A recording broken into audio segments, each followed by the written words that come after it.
The stakes have risen in postgame now, as someone who was thought to be dead returned in a way we don't fully understand yet. In a short time, that understanding will grow more, but terror will accompany it. But who needs such existential dread? Let's just fight people at the nightclub. We've got 11 more themed teams coming your way, and the first one is the last of the wave that arrived when we beat Cresselia. Zero. The former Meteor agent gets to have 3 theme teams for us to try our hand against. Number 1 being Zed. Rogue Zero bases this fight on electric terrain, but starts with something the opposite of that type, Zygarde. We start as I so often do when I have no idea what I'm doing, and use Destiny Bond. That doesn't work this time, as Zygarde somehow didn't want to use a ground move, only using Sludge Bomb, which can't kill in one hit. Fortunate for him, as that allows him to dodge the Destiny Bond. Him? Why does a legendary have a gender? Because it's not a legendary, or a ground type, as Slowbro reveals after Trick Rooming and Ice Beaming. That's Zoroark instead, whose nasty plot into Night Days kills Slowbro fast. Mawile's Play Rough takes down the Zoroark, and Zero sends out Zapdos. Yeah, the name of this team, Zed. Just look at the names of every Pokemon Zero sends out. In Trick Room, I am heavily favored, having Vanillix blizzard out Zapdos, but against his next Pokemon, Zekrom, a blizzard doesn't have enough oomph to kill. Its Bolt Strike can break Vanillix into a million pieces on this field, so I move into another heavily favored Pokemon for Trick Room, Drampa. Dragon Pulse takes out Zero's Dragon, only for Zero to deploy the 4th legend or myth in this battle, Zeraora. Fortunately, Mawile's Play Rough bashes the Thunderclap Pokemon down, only for that original threat, Zygarde, to make a real appearance. Zygarde's defense is pretty large, but being weak to Play Rough, helped a ton by that crit, we one-shot it too. This was the end of Trick Room though, and we still have one more to beat. Will it be Zangoose or Zebstrika? Zeb. But against Camerupt, Zeb is pretty screwed. It even guesses the screen it should put up, going with Light Screen, while I bury the Zebra with Physical Tectonic Rage. Starting with a first try. Very nice. Next up, Zero Gravity. Named so because of course we're going back to space. Oh great, I have to try to pronounce this name again. Yveltal. Well, this is not going to go well. It pops a seed to boost 5 stats and recharge, which now means that with Choice Scarf, I can't use Destiny Bond because it will only act next turn. But I was foolish to think a Choice Scarf would let me outspeed, as I do little with Dark Pulse even with all the boosts. Destiny Bond was the correct move, as Yveltal destroys Houndoom with Oblivion Wing. Despite the overwhelming strength in front of her, Mawile is able to take a Dark Pulse from this legendary, not flinch, and deal 100% damage with Play Rough. That was good, and now Zero sends something out from the other side of the alphabet, Articuno. Slowbro goes out and is happy to see that Tailwind while she's Trick Rooming. Also, quick aside, why in the hell does Tailwind work in space? What's bad for my Trick Room is that it takes 4 entire Psychics to kill Articuno, who put up Reflect and hits Slowbro with some ancient powers. To a Honchkrow coming next, we all know what move it'll use, so I go to Camerupt to smash it with Rock Slide. No. Sucker Punch kills Camerupt in one hit, and then it Moxies. That's it, huh? Well, Mawile almost does something using her own Sucker Punch, but I blow a chance to take it out when it switched to Night Slash instead and took her out. With no more Trick Room, the bullshittiest move in the new world wipes out the rest of my team. A second loss brings me to attempt 3 after I had found out that Mawile just beats Yveltal immediately while it recharges. This gets Zero to drop my Pokemon that was up front against me now, Houndoom. Slowbro is obviously not surviving to Trick Room there, so I send out Drampa, who I had found out can survive an attack from it, even though it's a Mega Houndoom. Drampa berserks and hyper voices to kill the Hellhound, and now it's time for Articuno again. Slowbro here takes far too much time, so I try Camerupt first. And then Articuno crits Camerupt with Ancient Power, nearly kills him but doesn't, triggering Anger Point, and a +6 attack Rock Slide hits Articuno. Ooh, that was sweet. Honchkrow, though, sours me, as I send out Vanillux thinking he'll survive Sucker Punch with full HP. But Honchkrow is faster and uses Superpower instead. Vanillux survives that too. He even kills Honchkrow with just Freeze Dry. Zero now moves into his tanky ace, Umbreon. We still don't have Trick Room, but I don't care. I go to Mawile and all it can do is foul play me. That's not nearly enough, but this play rough is too much for Umbreon. But Last from Zero is something that's dangerous for its speed. Shaman, Sky Form. It is faster than Houndoom, but just as I get excited that he survived an Air Slash, flinch. Damn it. Then we're really up the creek, when Slowbro dies to one Seed Flare. What is going to survive here? Nothing except Mawile, everything else will surely die. But even with 100 HP missing, after nearly killing Shaman with one single Sucker Punch, she survives Seed Flare to punch it a second time. Close ending. Zero has one more team, Reminiscence. Everyone groan for Inverse Field. But what Zero sends out first may take you off guard. Eevee. I forgot to put Houndoom up front again, so Mawile faces it. On Inverse, that's pretty awful, as Normal is an offensive powerhouse. Except for some reason, this Eevee's return then does nearly nothing to Mawile, who Ironheads back for a one-shot. I have no idea how that didn't kill Mawile easily. Plus, I expected it to use its signature Z move, Extreme Evo Boost, for double Quint stats.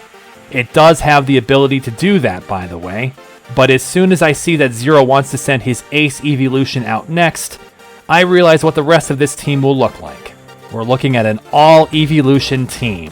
Houndoom tries to go out and Dark Ditto it with Dark Pulse, but he only does a third while dying to foul play. The moment I send out Slowbro against it, Umbreon bounces for Glaceon. An easy Trick Room starts, but Ice Beam yet again does less than half as it then uses stored power. Shit, with 5 stat ups that's 120 power. But it increasing its speed made it prey to Vanillux, matching its type and knocking it down with Blizzard. Jolteon is next, which I decide to leave Vanillux in because I forget that Mawile's Iron Head would be great here on Inverse. Blizzard does a lot, but so does Thunder, and it paralyzes Vanillux. That's fine, Trick Room still lets him go first, as long as he doesn't lose his turn. That sucks. But its own Life Orb and Vanillux's Hail mean they both take a dive. Drampa being my slowest with the widest coverage is the best choice here, but the hardest Eevee to remove is next, Vaporeon.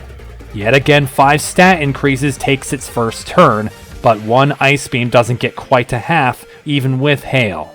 Drampa goes first again, Ice Beam does not kill, but it decides to Wish. Okay, then Drampa beats it, right? No, not the Protect! Oh, right before the Wish was granted, Hail put the Vaporeon on ice. But we're not done with the evolutions yet, and Trick Room is. Second from last is a third Eevee that Zero's body used to control, Espeon. But with no Trick Room, Camerupt is helpless to survive Dazzling Gleam. Drampa, however, is resistant to that, but Espeon uses it anyway. That single tiny hit against Drampa was enough to piss him off, and his Dragon Pulse wastes Espeon in return. Now we come back to Zero's personal evolution, Umbreon, and unbelievably, Drampa survives a foul play at the most critical moment, hitting the Umbreon with Dragon Pulse and nearly winning, fainting to his Life Orb. This is all fine though, as Mawile comes out and ends it with Sucker Punch. Man, what a satisfying win. The Vaporeon not bothering to hit Drampa was humongous, as well as dying just in time to Hail. By the way, I couldn't tell you why this team is called Reminiscence, other than the idea that, while they were still Zell, the 3 people that made up that person all shared memories of having an Eevee. Now we move forward in time to the next tier of challengers to fight 2 more opponents. The first of those is the youngest Belrose, Charlotte. Like Zero, the Fire Leader has 3 teams, and the first one will be Fried Circuits. That sounds like Short Circuit Field. I wish. It's Glitch Field. But up front, against her immediately Mega Charizard Y is my Mega Aerodactyl, who nails Charizard's famous double rock weakness. Infernape will appear next, and I go to Slowbro. However, with a Mega Aerodactyl in my party, I don't want to make him useless with a Trick Room, so I hope that Slowbro will just survive the Fire Fighting type, which then uses the Grass Z move Bloom Doom. But Slowbro is still alive and wins with Psychic! Mercifully, Bloom Doom extracted us from Glitchfield, as Charlotte prepares Delphox for battle. Aerodactyl returns, but he's not faster than it. He does survive Psychic though, and Rock Slide takes out another opponent. I'm nervous about if the next Pokemon, Typhlosion, will also outspeed. It seems that Delphox only did because of Choice Scarf, because Aerodactyl beats Typhlosion in the race and Rock Slides him out too. Horribly, we must return to Glitchfield now, and another horribly dangerous fire starter is coming. Blaziken. My super fast water starter though is here to go first and blast it with Hydro Vortex. Ah! The sunlight cut down my power and Blaziken survives, high jump kicking Greninja away. Of course the Charizard's sunlight now fades as Blaziken's first speed boost goes off. Once more I send out Slowbro, exceptionally typed against her opponent, with the intent to attack immediately. Blaziken aims and lands a critical hit Stone Edge against her. She lives through that as well! Psychic beats Blaziken, and all she has left is another firefighting starter, Emboar. I decide to end the fight like I usually start them, by throwing Houndoom under the bus, that bus being an earthquake. Destiny Bond takes Emboar, and I take a first try win. Charlotte posts a fire hazard for the next battle, which is pretty responsible, as it's on Grassy Field. And now it's time for post-Uber power.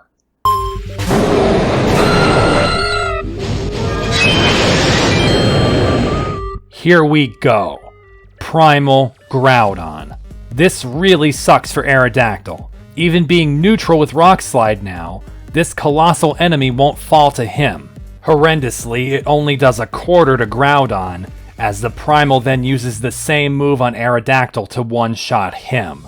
Slowbro somehow survives through Precipice Blades to Trick Room, then of course must use Psychic since water is completely nullified under Desolate Land. Groudon is only down by half when Slowbro faints, but Camerupt uses Trick Room to Earth Power the Omega Ruby Legend.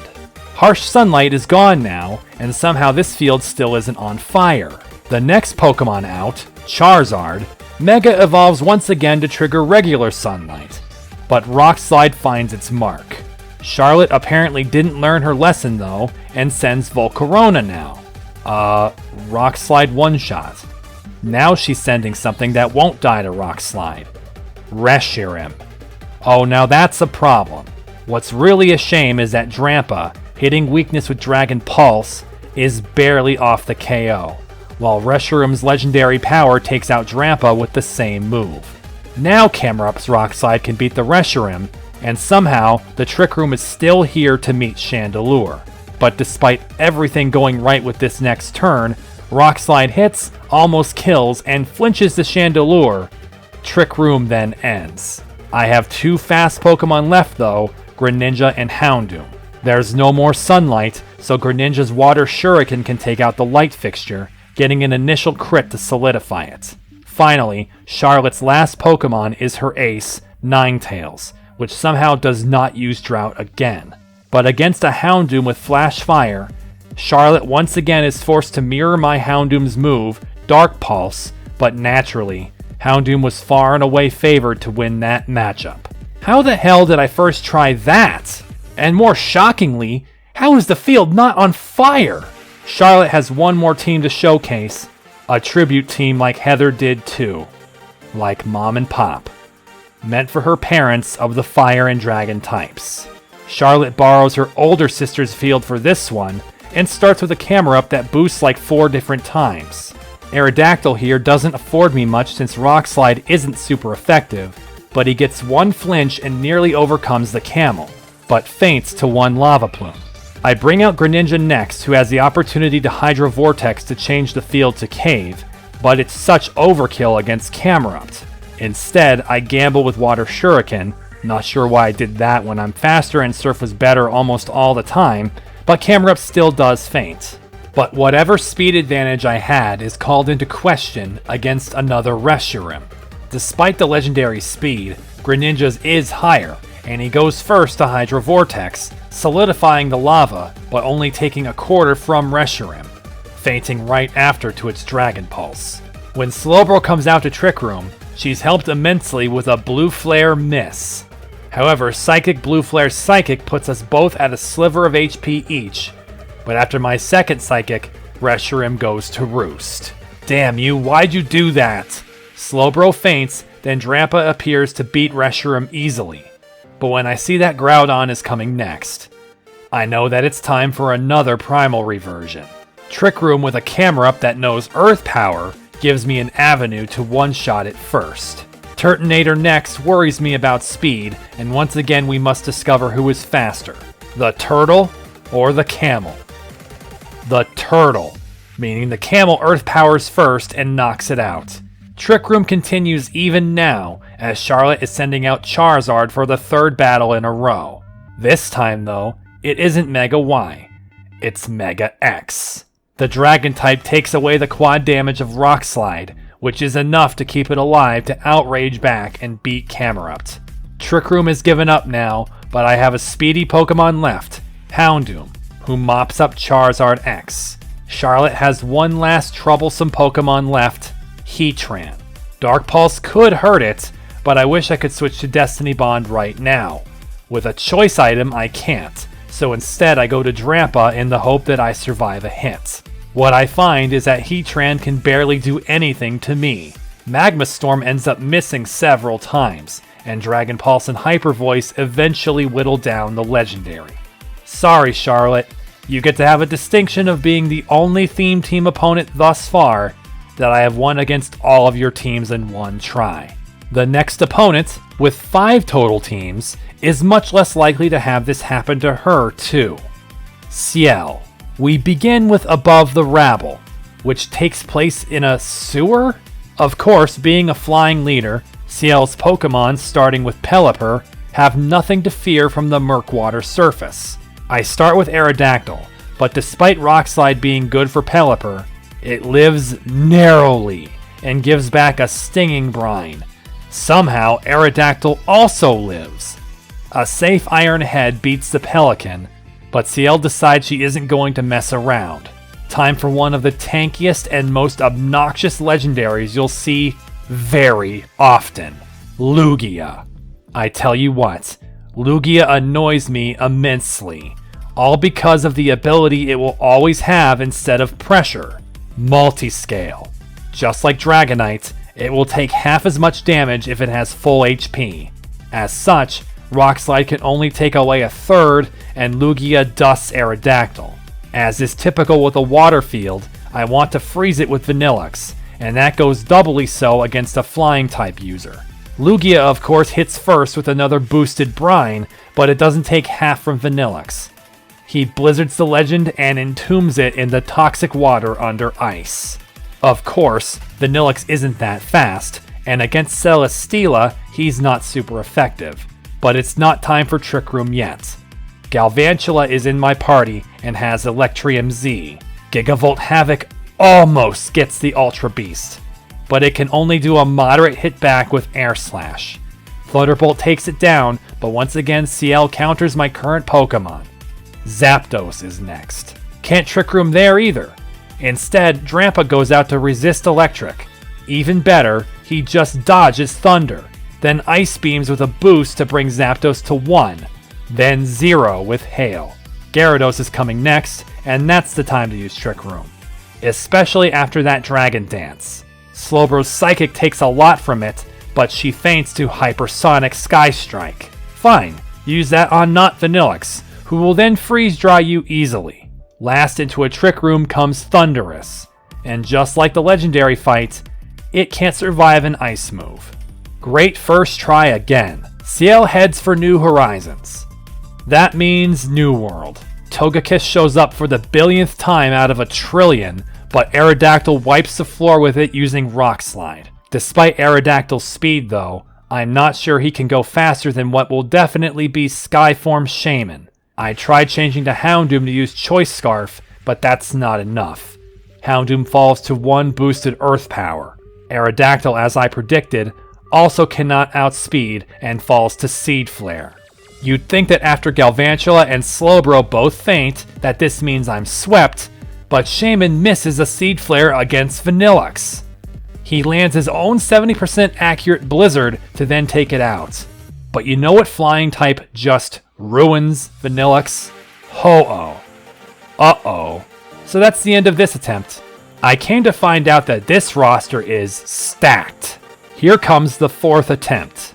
Togekiss is still a one-shot, and Drampa can actually survive a Dazzling Gleam from Shaman to go berserk and one-shot it with Ice Beam. So since Ho-Oh is in this fight, why not Lugia too? When Slowbro meets it, it gives up its first turn with a Seed. Well, Slowbro's Trick Room and some damage to break Multiscale is all I can expect from her, but the added special defense lets Lugia survive a Gigavolt Havoc too, going on to kill Galvantula. But even with that little HP, I'm still not sure that Freeze Dry kills Lugia, so I chance it with Blizzard and hit. The other Gen 2 Uber wants to fight again, so I send Aerodactyl. Ho-Oh also chooses to recharge, but that lets Aerodactyl use Rock Slide first, and miss. But even though Aerodactyl is fast, this Ho-Oh is so fast that Aerodactyl gets to use Trick Room to try again, and double weakness ruins the Ho-Oh. Trick Room meanwhile is around still, and good thing, because another Uber is coming. Rayquaza. Vanillux comes out and I choose not to gamble with Blizzard, hoping Freeze Dry topples the double weak Uber. Well, it will have to actually topple the double weak Mega Uber. Mega Rayquaza. Finally, one of the 3 Megas sporting the highest base stat totals in Pokemon has arrived. But all of its 780 stat points are not enough to let Rayquaza kill Vanillux with extreme speed, nor survive Freeze Dry. On Ciel's final Pokemon, though, we have to contend with regular speed rules again, and it will be against the Yveltal. And just fortunately enough, Houndoom is still alive and goes first with Destiny Bond. 4 out of 6 of that team was Uber level or higher, and let me tell you, it's not easy chewing through all of that. Ciel then decides to go for all-out offensive with Beauty and Brutality, which is a doubles fight on Dragon's Den. But she puts a Ho-Oh and yet another Charizard up front against my Aerodactyl. The Charizard Y evolves, but it's still double weak to Rock. Extremely regrettably, though Charizard falls, Ho-Oh dodged it, killing Aerodactyl with Heat Wave, while a Surf from Slowbro does little to it. We need another Surf to harden the field. Things fall apart very quickly though, as Trick Room is out of the question now. Dragonite appears to my Galvantula, who just throws Slowbro under the bus with a discharge that doesn't knock out either opponent, himself dying to a Heat Wave. Vanillux and Houndoom come out to both be earthquaked. Houndoom somehow living one to die against Dragonite instead. That actually sucked because Vanillux's Blizzard could have maybe killed that Dragonite, but perhaps not due to Dragon's Den. Ho-Oh is still alive now, and Drampa is not going to right the ship against Salamence. So obviously the question is, does Rock Slide kill Ho-Oh first if it hits? Yes, but here's something very niche. Greninja is here too, and tried to use Hydro Vortex to get rid of Dragon's Den, but when he fired it, there was no target, and Dragon's Den stayed. Fuck, by being too good, I made things worse. Especially when Noivern and Dragonite show up. The only thing that Greninja can do to help is plink Dragonite to break its multiscale, letting Aerodactyl hit its only current weakness for full damage. This doesn't kill either dragon, but while Greninja feints to Heat Wave, Aerodactyl dodges it, and Dragonite flinched. With Houndoom to go as fast as we can, we manage to cut off both dragons and beat them both. So Ciel puts in another Pseudo, Salamence, and Rayquaza. Dark Pulse isn't going to make a huge difference when I'd rather have a cheeky Destiny Bond ready, so I switch out Houndoom to Vanillux. Thankfully, this Rayquaza refrains from Mega Evolving, and even only focuses on Vanillux Same as the Salamence, whose Earthquake was only going to hit my Ice type. He falls, but both dragons lose a lot of HP to Rock Slide. I try to bring in Slowbro for Trick Room in case Aerodactyl faints, but two things. Rock Slide makes the Salamence flinch, and Rayquaza just destroys Slowbro with Dragon Ascent. So I guess Aerodactyl just has this. Houndoom comes back to Dark Pulse one dragon down as Rock Slide vanquishes the other. Look at that. We completed an entire fight on Dragon's Den. Now when you play Pokemon or most games, you need to have suspension of disbelief. That's the best segue I had for the next theme team. Psychic Terrain, Noivern. I hate you. Aerodactyl survives Dragon Pulse and kills Noivern with Rock Slide. Okay, but then we get a third battle from CL using Lugia. This time I'm not thinking about it. Eat this Destiny Bond. Uh-oh, Calm Mind. Please do it again. Whew. Always nice when the AI doesn't know how to play around Destiny Bond. Back in blind goes Aerodactyl, who meets Thundurus T. Fortunately, my Mega is faster and one-shots another Pokemon. But against Sigilif, I have to pay my Rock Slide tax of this miss. Aerodactyl takes an Energy Ball, but lives and lands the next slide. Togekiss comes out for the billionth and first time out of a trillion, faints to Rock Slide, and last is Swoobat, who would have also fainted to Rock Slide if it didn't have a Focus Sash. But even at red HP, Aerodactyl takes the Air Slash from Swoobat and still lives, crunching the bat to end the fight on the first try. Last for today, CL poses a question. Are we human? What does that have to do with dragging me back to Big Top? So now we have to reprise the scenario of my worst gym performance. CL on Big Top.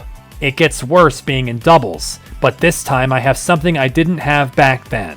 Mega Aerodactyl, who seemed great against Pom Pom Oricorio and especially Volcarona. Sadly, Volcarona had a Focus Sash, Oricorio avoided the attack, and said Oricorio copied Volcarona's Fiery Dance to help its own Revelation Dance kill Galvantula and Aerodactyl. Oh yeah, Oricorio gets more special attack and speed from Big Top. Want to see how doomed this attempt was? Houndoom goes first on the next turn with Heat Wave. Double miss. Oricorio kills him while the Volcarona, who had no business living, kills Slowbro in one Bug Buzz. Vanillix and Drampa wiped out next turn. You know what? Houndoom can start with Aerodactyl, and they'll both go first and kill both of them. There, that's much better. But you'll quickly become aware that this is the Oricorio theme team, as both Bylay and Sensu styles appear. So, Heatwave and Rock Slide again. And last is Pau style with Lilligant. At the last second though, after Heatwave took out Lilligant, Aerodactyl missed this Rock Slide and is revenged by Pau. But it didn't really have a chance left to beat the remaining 5 members of my team. Nice, that wasn't nearly as bad as her actual gym fight. 11 more theme teams down, and we go to the leaderboard. From last time, we again barely change anything. Once again only adding someone to the now 3-way tie at the bottom. CL's New Horizons made a crowd with Lumi's and Heather's teams that also took 4 attempts. With this, we are good on theme teams today. Let's go run through the pavilion once. Using the same singles team of Greninja, Talonflame, and Aegislash, we reach stage 5 and meet the police chief. His name is Eastman actually, and he sicks the hounds on us, starting with Houndoom.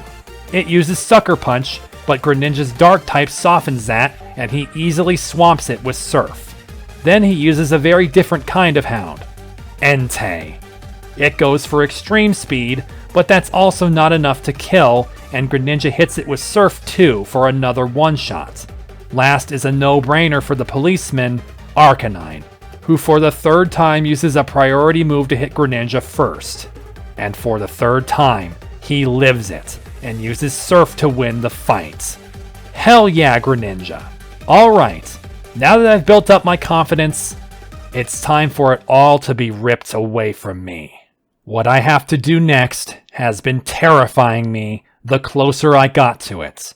Postgame is about to spring upon you a brick wall like you've never seen before. Something that rivals glass hell for utter impassability. I've been very worried about this one, and there's no more putting it off. It's the only quest being offered right now from Seacrest. He tells us that Van Hanen Castle is haunted. Van Hanen Castle has another problem already? But when the words anonymous tip hit my eyes, my fight or flight response is triggered. Some anomaly or legendary is apparently roaming around the halls of the castle, a pale ghostly shape that vanishes upon discovery. It will be near the arena, and Seacrest asks if I will investigate. This game will not progress until I do. He advises last that I put my fears behind me as I go. So here's the thing. If you remember from another century when we fought inside Van Hanen Castle, every fight there took place on chessboard. This upcoming quest will be no exception, and it will be the most heinous, horrible application of that killing field that you will see, mandatory or optional. I am completely unaware what my team will be like against it, but I know that I will suffer.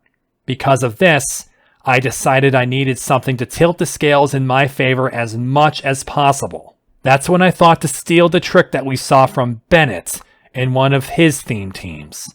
Shedinja. Let me first start by saying something. Reborn is fucking cheating sometimes. I wanted to get a Shedinja that, like the Shedinjas we faced in this game have already shown, knows Swords Dance. However, you will be told everywhere by everyone on the internet that it is not possible to have a Shedinja in Gen 7 that knows it unless you migrated one from Gen 3. And I discovered, yes, it's true. Shedinja cannot learn it by TM, Ninkata can't learn it, and when you evolve Ninkata to Ninjask at level 41, when it learns Swords Dance, Shedinja will not get it.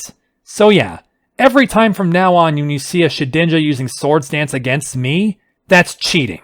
Cue comments that explain exactly how to get it for myself. But anyway, I decided to breed for a Shedinja that would have attack and speed as high as possible, since every other stat is entirely worthless. And wouldn't you know it, this shiny Ninkata had nearly perfect IVs for those stats. Thus, I trained this Ninkata up to become this Shedinja, stabbing with Shadow Claw and Leech Life, which I know that's dumb, but it's the same power as X-Scissor, so it's just funny. It also has Shadow Sneak to be useful in a pinch. For this Shedinja, like Bennett's, it is holding safety goggles to prevent weather from killing it. So why Shedinja? Because as a pawn on chessboard, he gets sturdy.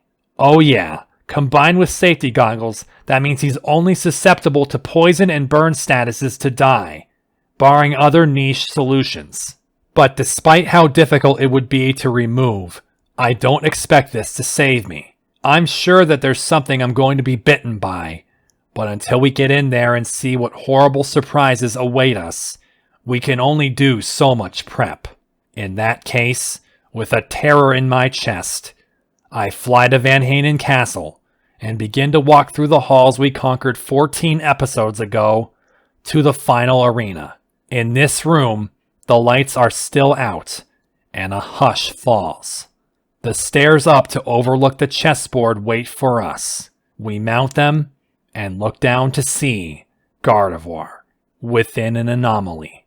Before you can doubt that this is the same Gardevoir, she speaks in a highly distorted voice, saying those same 3 words we've heard before, while the spears of Arceus surround us again. And thus, taking an anonymous tip proves to be a trap, orchestrated, as she herself gloats, by Lyn. The twisted godlike girl makes it clear it's all about her, but thinks we have the wrong idea of her. That was why she gave us that gift. She knows that even so, we couldn't look at her as anything but the villain. But she thinks the villain is always more fun. But she then says that even if she's the villain, she's not the one responsible for everything that's happened. She then spells it out for you, agonizingly slowly. It was Anna. A creeping dread settles in you now, as you wonder, what the hell does Anna have to do with this? Why would Lynn care about her? But this accusation combines with what Anna told us at the Elite Four. Is there truth to this?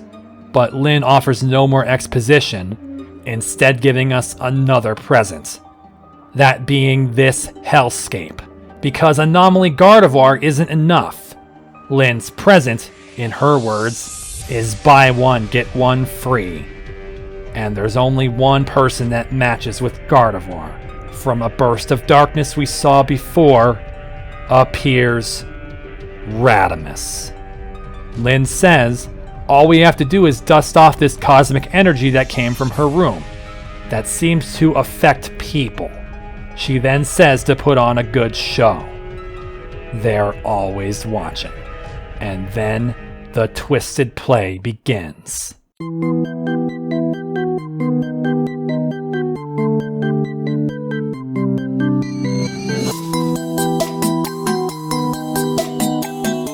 This demented show, done no doubt by Lynn puppeteering the gym leader and his ace, has Radimus worry for his daughter and also his wife, as he uses a word we haven't heard since he mentioned it in episode 3, dreamsick. Gardevoir meanwhile wishes to be his only, but he rebuffs her, saying that, as a Gardevoir, all she is, as we heard from Gardevoir herself in The Void, is a reflection of Radimus's love for Xena. He brings the blame for her disappearance on himself, and goes further than that. He blames himself for the entire conflict with Meteor, saying that by meeting Xena through Meteor, he unearthed a weapon for Solaris. A weapon seemingly of distortion. So great that, as Radimus says, it was sealed away, memories and all, by Xena. Now, all he wants is to have Xena back. But Gardevoir would rather keep him all to herself. He won't love her, but maybe he can free her and disappear too. But Gardevoir won't hear something this ghastly, and then turns to me, bidding me to break the malignant aura. And now the preamble ends and the fight begins. And behold now, pure suffering, for you will fight on the black and white brick wall killing field against Anomaly Gardevoir and Umbral Radimus. Yet again, that word is employed. Umbral. Just like Samson. The truth comes more into focus now. Lynn's gift, she mentioned, was Samson.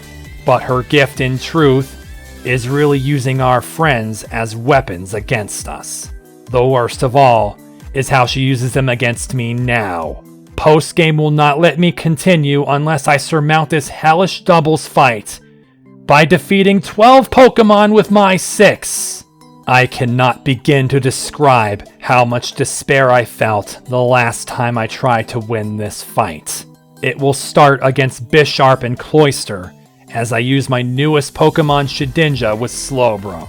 The first turn though sees no damage against me, as Bisharp hits Shedinja with Sucker Punch, which can't kill him, seemingly like the AI had no option otherwise. Cloyster only used Shell Smash while my Trick Room started, and Shedinja broke Bisharp's sturdy with Leech Life. And then I am shattered. I try to hit the Bisharp again while Slowbro aims Psychic at Cloyster. Bisharp hits Shedinja with Sucker Punch again, and Shedinja dies. No, no, no, no! This was supposed to be what saved me! The sturdy isn't really sturdy? I'm confused and very worried now. But the fight must progress. Psychic brings Cloyster to 1, as its Icicle Spear doesn't do half the Slowbro. I have Mawile set as my king in this fight, and bring her out now. Foolishly, I forgot that meant I could hit Bisharp first and cut off a Sucker Punch. But I use my own against Cloyster to remove it. Slowbro hits a weak Shadow Ball, and Iron Head from Bisharp hurts Mawile. Aggron comes out now, which I find out is the king on Gardevoir's side. Worse, it is slower than her, and nearly kills her with Smart Strike. She lives through it to counter with a fortuitously learned Brick Break, killing it. However, Slowbro is stopped from attacking by that damn Bisharp Sucker Punch again. Priority dominates this field despite Trick Room, and I'm about to run out of it.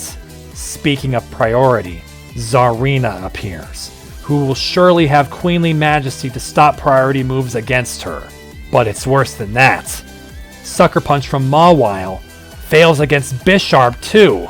Zarina stumbles trying to use Play Rough, but Bisharp kills Mawile off with Iron Head. Heracross takes down Zarina with Mega Horn, but look at how awful this position is. 3 of my Pokemon left, 9 of theirs to go. I can't beat only 1 of their Pokemon for every 1 of mine. Bisharp's Sucker Punches will continue to destroy me, so I have to use Houndoom despite how screwed he is in Trick Room. But Gardevoir then sends out a Diggersby, which proves that, using Rock Slide to kill Houndoom immediately, and Heracross is finished off by Bisharp's Iron Head. I only have 1 left, Drampa, who is Sucker Punch to Red, and though he kills the Bisharp, Diggersby takes him out. I feel every bit of dread as I did before. I only got through 4 Pokemon before I was defeated. What is it going to take to beat this? The first question that is burning in my mind is Shedinja really not that broken on chessboard? I went back and tested it on Bennett's chessboard fight, and sure enough, it died after getting hit by 2 super effective hits. Despite this, I wanted to try this again with Shedinja, putting Houndoom up front with it in order to get rid of that Bisharp as soon as possible. Cloyster will be a problem for him, but that Sucker Punch can't be allowed to keep happening. But as you plow through the cutscene again at full speed, every message will disappear instantly, except one. It was Anna. No matter how fast you try to go, every time you attempt this fight, these words will burn into your mind. The second attempt of this awful fight goes better, Houndoom hitting both Pokemon with Heat Wave, bringing them both as low as he can, as Shedinja takes a Sucker Punch, but knocks out Bisharp with Leech Life. Cloyster, though, also put Houndoom to 1 HP with Razor Shell. Radimus replaces the Bisharp with Lopunny, and just like Samson, it's Mega. I decide to keep Shedinja out there, because even with Scrappy, Lopunny can't hurt Shedinja with normal or fighting. Shedinja makes sure that Cloyster does not get to move, Shadow Sneaking it, but horribly, Heat Wave then misses Lopunny, who kills Houndoom off with Power Up Punch. That's practically intolerable, and that goes quadruply so for what Gardevoir puts in front of me now. Aegis Slash. Monstrous. Slowbro has to come out to start Trick Room, but I know that Aegis Slash is going to be keenly interested in using Shadow Sneak on Shedinja. However, I found out that I had a way to save it. I have Drampa, who is my queen now. The exact thing I needed happens. Shadow Sneak goes at Shedinja, but Drampa switches with him and ignores the attack. Slowbro then eats a massive secret power, but survives and puts up a Trick Room for the best 2 Pokemon for it on my side. Of course, Aegis Slash has Shadow Sneak still, but it's in attack form. I think it's going to King Shield, so I say forget it, and Hyper Voice and Psychic to take out Lopunny. Just so, the Aegis Slash guards, but I don't care. We focus down Mega Lopunny.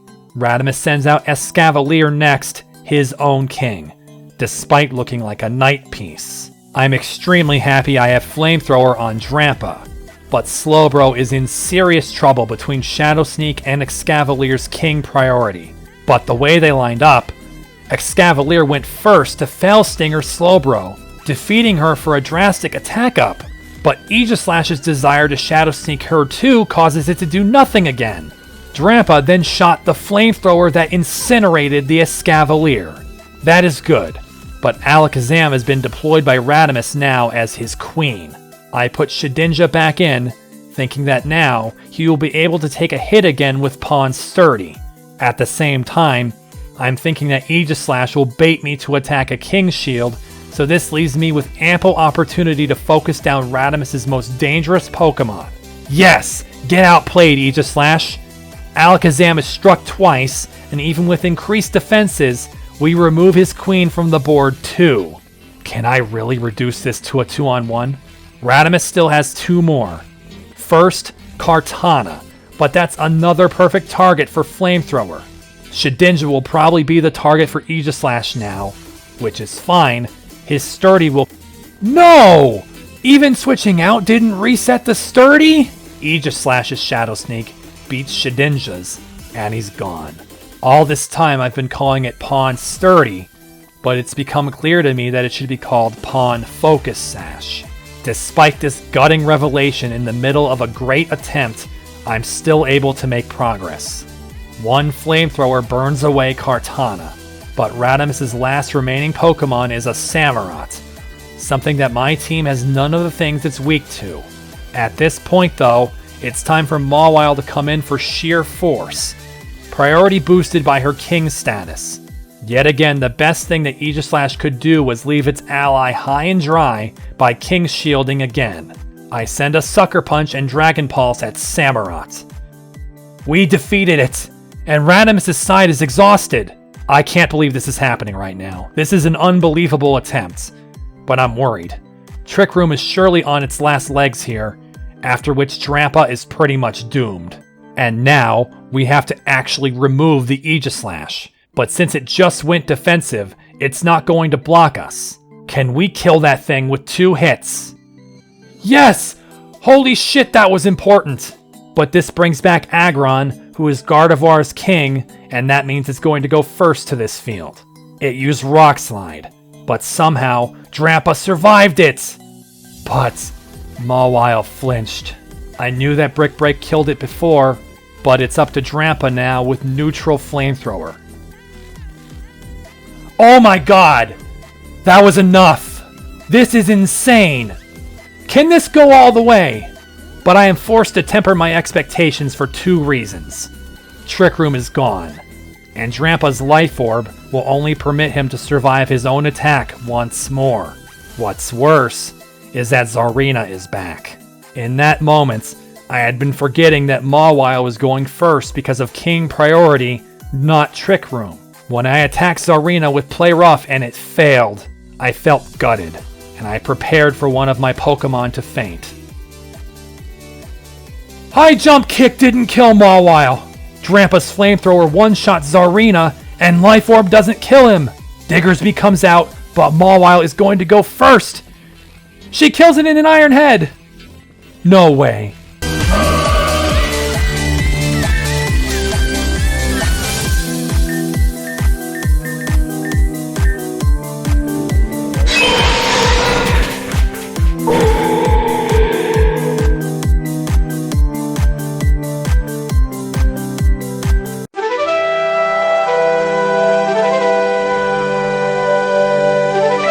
No fucking way. There's no way that just happened.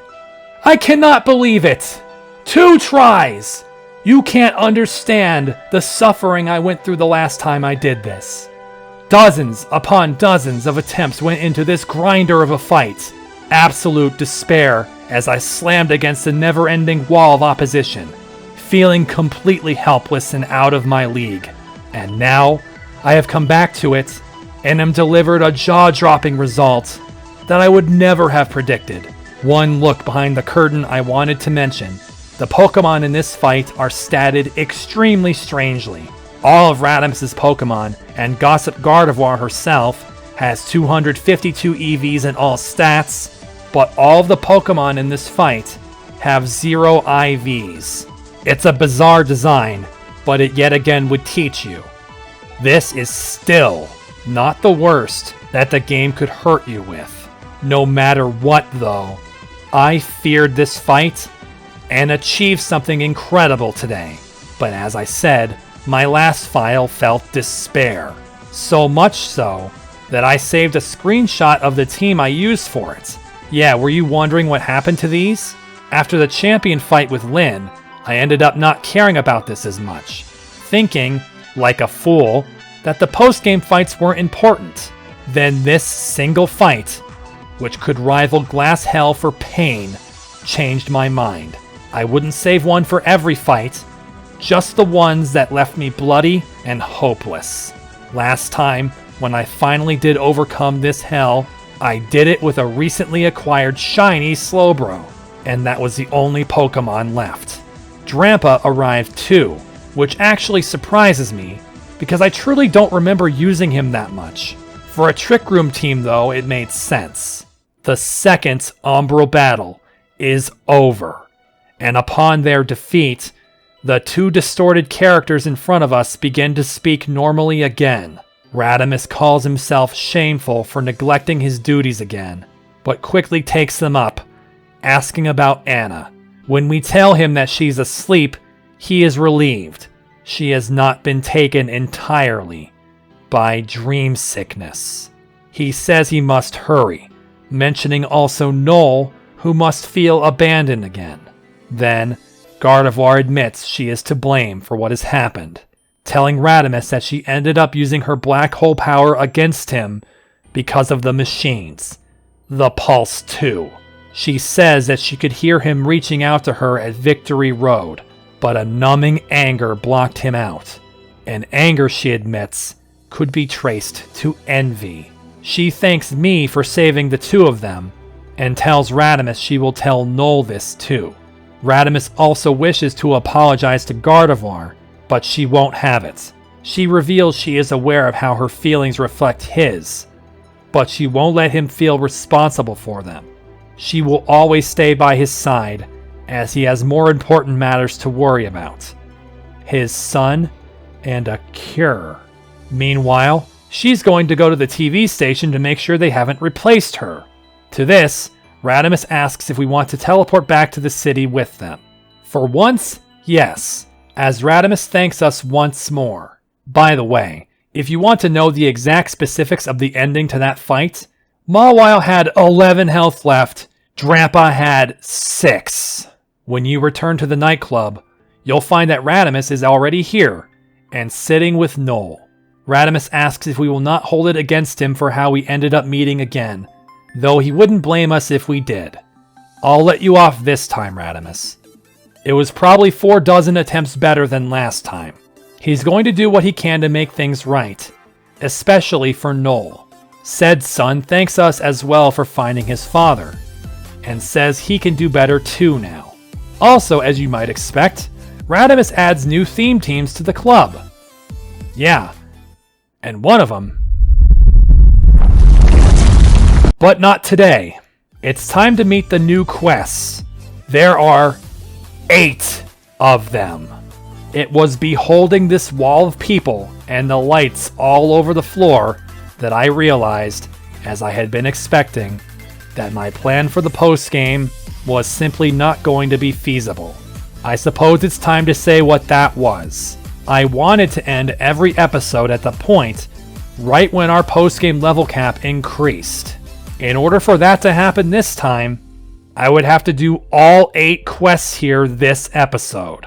On top of the fact that we just did one, there's just no way. Post-game doesn't need 4-hour episodes the way I did it for the end of the main game, where the story pretty much demanded it. Instead, it's much more reasonable to split this tier of quests into 2 episodes. We're going to cover 4 today, and the rest in the next one.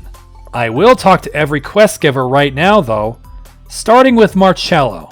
Yeah, the lemonade salesman boy from the desert has come to tell us that there is a thing in the desert. In the middle of the desert and a little to the right. Fix it. He then offers to sell you lemonade, including Blue Moon lemonade. Well, I'm certainly not buying one of those. He says a bit more about his directions, which is to take the train to the desert, then go up the tracks until they vanish, then go right. Still vague, but we'll find it eventually, whatever it is. Next up, yet again, a former Meteor agent, Simon. He's ready to help, grateful for the forgiveness he was extended. It's good to see you here, Simon. His quest talks about how a boy in Agate City found a portal hidden underwater, below the city, in the place where Lynn retrieved the stone that she used to control Arceus. I wonder how amazing this quest will be. Huh, that was an odd choice of words. Anyway, move on to Randall, who's back for another round. He says this time, one of them Anon monies is up in Victory Road, on the west side near Labradora. Wait. Oh no. Ignore that. Talk to Smeargle next. He will tell us that another human needs help.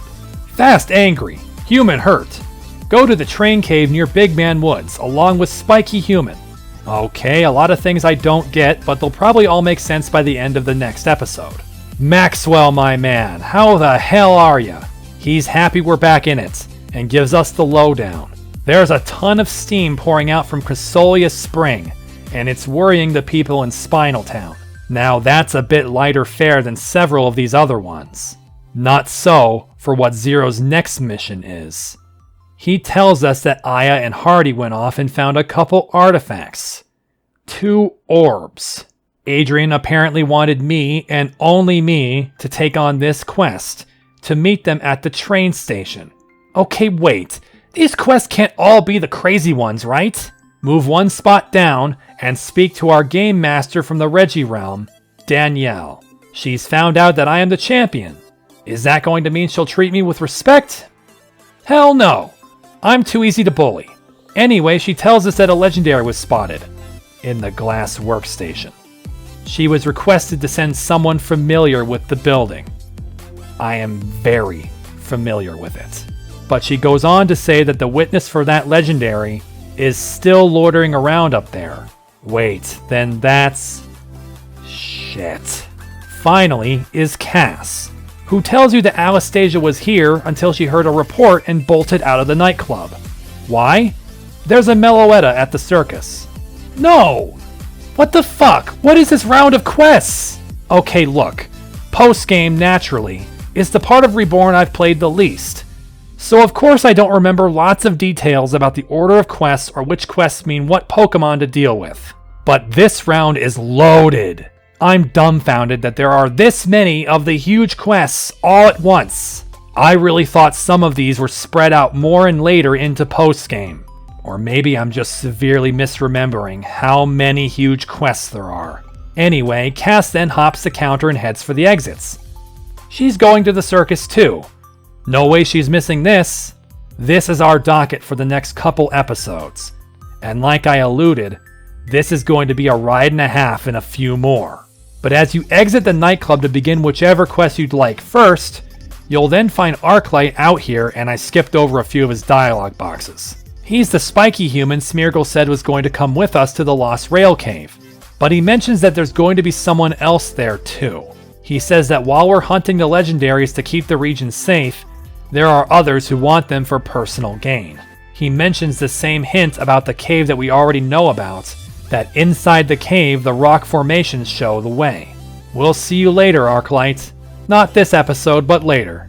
Also, I wanted to point this out, but having taken all of those quests, if you go back into the nightclub now, you'll see that a ton of our friends have left. This is what I meant about the theme teams. Since they're gone, you can't battle their theme teams anymore until they return. Anyway, I'm heading first to the Grandview station, but it is not to meet Adrian. I'm getting on a train and going to the desert to fix it for Marcello. I barely get into the desert and find another shiny Marowak. Nice, I guess I'll just catch that. Now where am I going? He said in the middle of the desert and to the right. Well, the Mirage Tower and Sugeline Cave are to the right, along with his lemonade stand. Nothing by the tower, or his stand. Nothing by Sugeline Cave either, except this shiny crocodile, and a second shiny Marowak. I don't need 3 ghost Marowaks, thanks. Finally, I decided to follow Marcello's directions very specifically, which is to go north from the platform until the tracks disappear, then go right. Well, fuck, maybe I should just listen better. Stepping into the next New World portal, we find out that Lynn is now able to mimic places, as we end up in a place that is pretty much a mirror of where we came from, the Twilight Desert. Start by heading left following the southern mountain, and eventually you'll happen upon a Z-cell. Going to the right from the door, you'll quickly dead end, but see another Z-cell on the other side of the rock. Go to the right and loop back to reach it. However, from here, if you go east, you may look at the cliffs to the south and realize those look familiar. Yeah, it turns out you're on a Mario Galaxy planet here. It won't take a lot of walking to loop around horizontally. As you do this, you might end up stumbling across the next available Ultra Beast, Stakataka. I tried catching it with glitter balls, but he was beating up my team really badly and was about to faint from hail, so I just changed to Beast Balls. It still broke out of one before I got it. As for Shiny Stakataka, instead of blue, it's red. Now start walking through the center of this petite desert heading northwest after you pass by 2 cliffs. That's when you'll reach this cliff edge with another Z-cell. 3 in the same place? Follow that northern cliff edge and you'll discover it's not 3. It's at least 5. Head east to get into that valley on the right to get one of them. As you traverse the entire planet for the other one you saw, you'll see yet another up above. Collect the one here in the left valley, then head west again. The one we just passed by? There's another one with it to the north. As you go to the left to climb up to this mesa, you'll spot another. That's 8 now.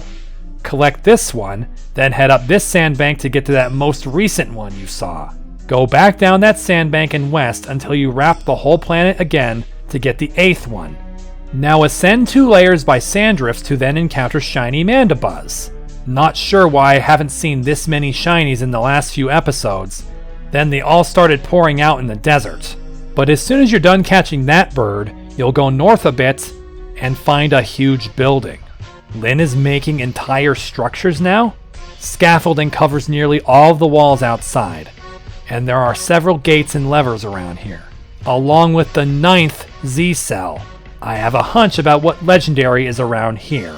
Eventually, walking next to this strange building, I find this lever and throw it. There wasn't a gate just to the right of here, but now there is. Quite a bit further east though, a staircase has shown up beneath this door. Go inside and find 2 consoles. Hitting each of them tells you that the 3rd and 4th gates are open. Keep heading east until you've looped back to the same lever. When you flip this one again and go right to where 2 gates used to be, now there are none. Inside this room are 2 more consoles, the right one opening the inner gate. The other console, though, has just unlocked an extremely powerful tool. When you interact with the PC, it will tell you the number of Z-cells you possess, and then will clone those cells to give you that many cell imprints. After doing this, those cells cannot be cloned again, only new cells you bring here from now on. What are cell imprints? They are a one-use item that will max out an IV on a Pokemon. Oh, I have a Rotom that will love one of you. Of course, be careful how you spend these. You only get as many cell imprints as there are Z-cells in the game, and no more. Also, now that we've obtained some cell imprints, something has changed in that first room we entered with 2 consoles. Now, one of them asks if we'd like to convert cell imprints into negative imprints. Not only can you use an imprint to max out an IV, you can make it into a negative imprint to bottom out an IV. That may seem counterproductive, but remember what I said when we fought Elias in the Elite Four. He had a Drampa with a max speed IV, while I didn't. If you use Trick Room or other moves based on having low speed, then these negative imprints further optimize those strategies. Now let's continue casing this building. Head west to eventually find this other open door now, and walk in to meet one of our friends here, Florinia. She has come here on request to examine these computers and tells us her findings. They are related to Zygarde. Yep, that makes sense with the 9+ Z-cells out there. She then says that she has no intention of collecting at least 50 Z-cells as a means to get through the gates on the left. For each 10 we possess, another gate will open, and collecting all 100 will obviously result in the acquisition of 100% Zygarde. She says that she cannot do anything to bypass this system, but tells us to consider this quest resolved. Indeed, this will result in credit for Marcello's quest, though he's going to stick around the nightclub selling his overpriced lemonade still. However, we aren't done with everything here. Use this PC to the left to open the second gate. Go back outside and head west until you find this open door now. Within is a box that contains, of course, one last Z cell for a total of 10 in this place. Speaking of 10 cells, that brings us to these two consoles on the right. Despite what Florinia just told us, if you use the right PC first, it will prompt you if you want to construct something. Say yes, and in moments, you will obtain 10% Zygarde. But if you aren't that interested in the dog form of Zygarde, then you can use the left console and deconstruct it back into Z cells for later. With this, we are finished in Twilight Desert for the moment. Naturally, we will need to return when we have gotten 50 Z cells. Now, let's go get a real quick quest done by returning to Chrysolia Spring.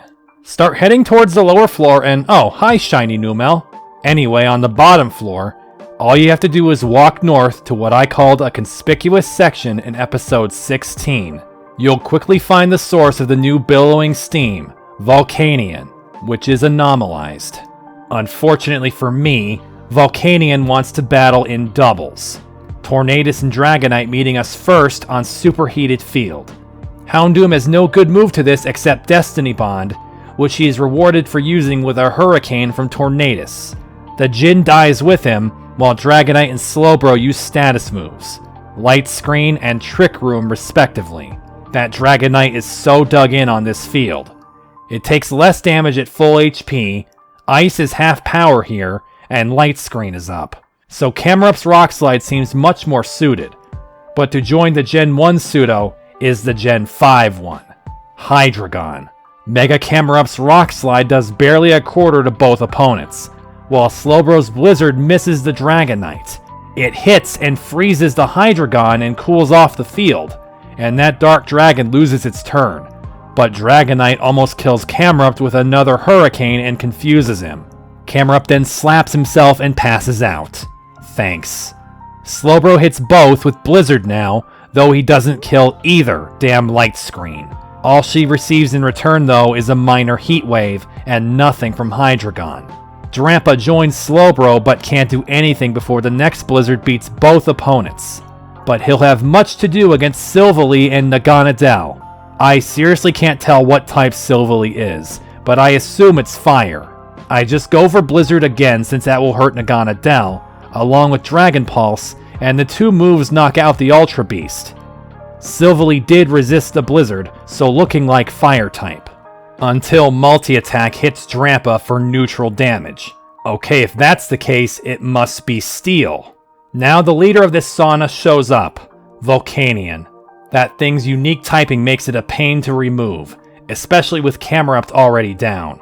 I decide to focus both attacks on it, but even with Berserk on Drampa, that horrible Light Screen kept it alive. Silvally defeats Drampa, and a Sludge Wave confirms Silvally as Steel type as it only hurts Slowbro. A switch to Heracross who has Stone Edge for Volcanion, but I'm bitten hard by Trick Room now. Slowbro barely does anything to Silvally with Psychic, while Silvally uses Surf to hurt us and heal Volcanion. Then I find that Volcanion is normally slower than Heracross, and Heat Waves to defeat her.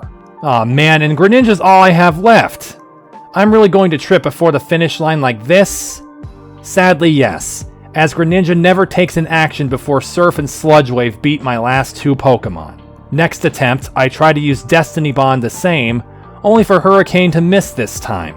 For some reason, I decided to Blizzard right away instead of Trick Rooming to cool off Superheated Field, so next turn I remove my choice-locked Houndoom for Greninja. Sadly, no Trick Room is going up this battle, as Slowbro is double Hurricaned. Tornadus next turn then outspeeds Greninja and kills him with a Hurricane too. Great, this is a disaster. Heracross would die no doubt to one of those too, but she dodges it, only to miss a kill on Tornadus with Stone Edge. Houndoom returns to burn up the Tornadus before it could whip up another Hurricane, and the non-multiscale Dragonite dies to Heracross's Stone Edge. But the Ultra Beast and Legendary come back at the same time, making me remove Houndoom for Drampa. Heracross does not get to act, dying to a Dragon Pulse, and Drampa getting hurt a little by Heat Wave. but the fight quickly drains away as Camerupt comes out, then both Drampa and Camerupt are defeated first. Naganadel with Beast Boost for speed ends up outspeeding Houndoom now and knocks him out too. Okay, so I have a lot of poor choices in this team. For the next attempt, I replace Heracross and Greninja with Hariyama and Galvantula, making sure I have Brick Break available. The same two Pokemon lead, and we get Tornadus out of the way with Destiny Bond. Trick Room and Light Screen are up, so I sent out Hariyama, only for Volcanion to appear right away. A sick turn ensues. Fake out Volcanion, Blizzard Dragonite to break Multiscale and Superheated Field, dodge Hurricane. After that, we Blizzard and Brick Break, though unfortunately going in that order, doing decent damage to Dragonite, then harming Volcanion to break the Light Screen. Then we dodge another Hurricane, and Steam Eruption doesn't kill Hariyama, though his burn puts him on the brink. All these Hurricane misses are just as important as my Blizzard hits, which once again hits Dragonite and defeats it, while Hariyama finishes off Volcanion with close combat, though he's too tired to keep going. This gets Hydreigon, Silvally, and my Camerupt to show up now. Steel-type Silvally makes me go with hitting everything with Lava Plume, and hope it and Blizzard beats the multi-attacker. The plan goes just like that, wiping out the Silvally before it acted, while Hydreigon takes a lot from the two hits as well. It's able to blast Slowbro down though with Dark Pulse, and my last slow Pokemon is Drampa. Naganadel appears none too soon for him, and a Rock Slide and Dragon Pulse go first to knock out the last two dragons, ending the battle. Wild Volcanion now gears up to go again, and with a few living Pokemon, I try to catch it shiny. Sadly, this does not pan out for me, and I'm forced to Master Ball it again. The Steam Pokemon gets a cool silver and green paint job if you get it shiny. Now I had to make a choice. I know what 4 of the current quests are, and not very well what 2 of them are. The 4 quests are all big ones, so I decided that it would be best to put 2 of those large quests in this episode and leave the other 2 for next time. In that case, the first big quest of this round that I go for takes us back to Agate's Circus. Where in the circus do we go to find the Meloetta? To the only place we weren't allowed to go until now, the Ferris Wheel. Quick aside, the Ferris Wheel is, pun of course intended, a legendary attraction for longtime Reborn players. It's been locked away for so long that I think most believe there simply wouldn't be a map for it. I know I felt that way. And yet, here we are. There is a huge commotion up these stairs, and a quick glance around the crowd reveals that there are a lot of named characters around here. But before I talk to any one of them, I start my item finder up, and heading to the left, next to a salesman, is a Beast Ball. And should you now ask, yeah, where can I get more of those? Right there. Of course, this salesman sells them at a pretty exorbitant rate. 9,000 apiece. I buy only 2 since I want to be sparing with these. Once the Ultra Beasts are caught, you really don't want any more of these on hand. Now you start to talk to people in the crowd, who are all starstruck by the Meloetta. I guess it isn't just killing everyone. This girl will let you pass by to see it, and indeed, you'll see it to the north, cloaked in an anomaly. Is this safe? And another thing, what the hell is this thing doing here? Why is the Breloom bot here, and why hasn't it killed everyone either? This is some strange stuff going on. But walk towards the front as Anastasia then calls for order. That's when the Meloetta sings out, appearing genuinely docile, though a bit sassy towards Anastasia. The crowd goes wild for Meloetta, seeking everything from autographs to songs to hair care tips. To this, Anastasia comes up with a perfect idea for how to exploit, nah, screw it, she's exploiting the shit out of this Meloetta. She decides that only one person will get to meet the Meloetta directly, the one who can win in a tournament. But this won't be a run-of-the-mill tournament. It will take place on Agate Circus's brand new Battle Wheel, trademark, and thus, even in this fairground of frivolity and joy, I will suffer. For you see, the Battle Wheel acts like this. Each battle that takes place on it will be 3-on-3, much like Battle Tower singles. The catch? The fucking miserable catch? Every gondola on the battle wheel has a different field effect. Therefore, each time you attempt a battle, the field effect is randomized.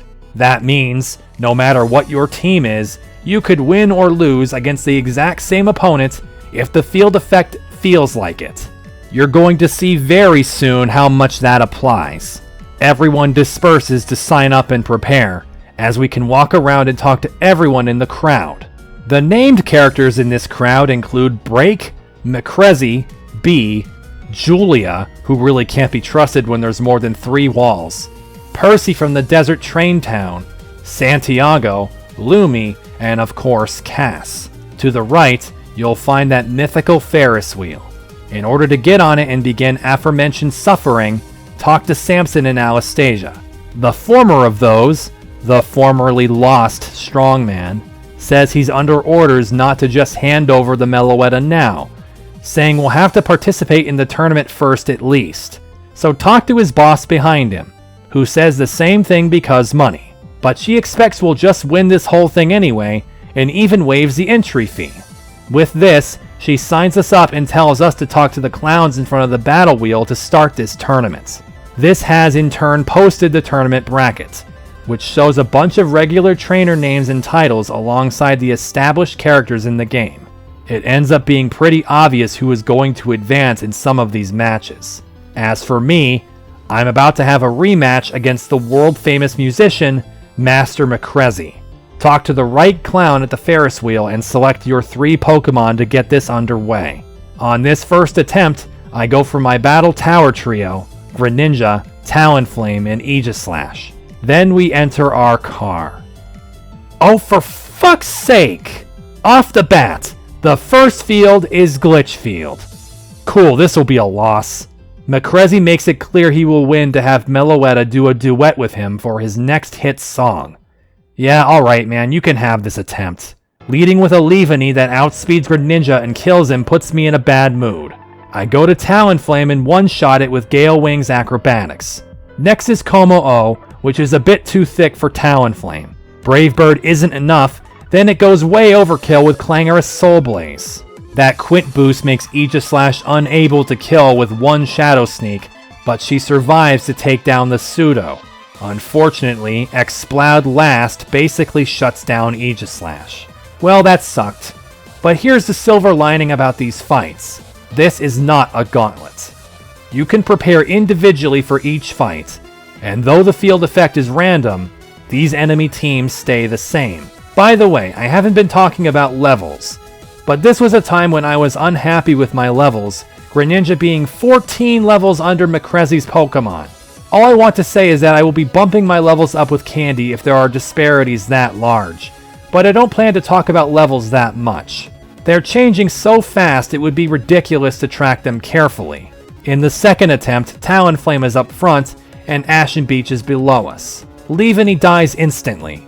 Talonflame baits Como-O's Z move to whiff against Mawile, who then plays rough against the switching in Exploud to one-shot it. Then she takes a close combat to mash the Como-O when it sheepishly comes back. McCrezzy is defeated, and he takes it well, determining it was not fate to perform with Meloetta. We return to the now half as large crowd to hear what the next pairings are. All the named characters remain with a couple generic NPCs. Talking with our Magma buddy Break, he mentions something. There is a mystery participant in the tournament. This again, Anastasia? When we speak to said mystery opponent, we get to hear our second round opponent. Julia. Another mandatory gym leader rematch awaits us, albeit with half the Pokemon. Then I go and foolishly use 2 Electric Weak Battle Pavilion Pokemon against Julia. She's on Hyper Mode at the moment, claiming that there will be nothing left of this battle wheel and this swamp field when our fight is through. That's much more threatening than it should be.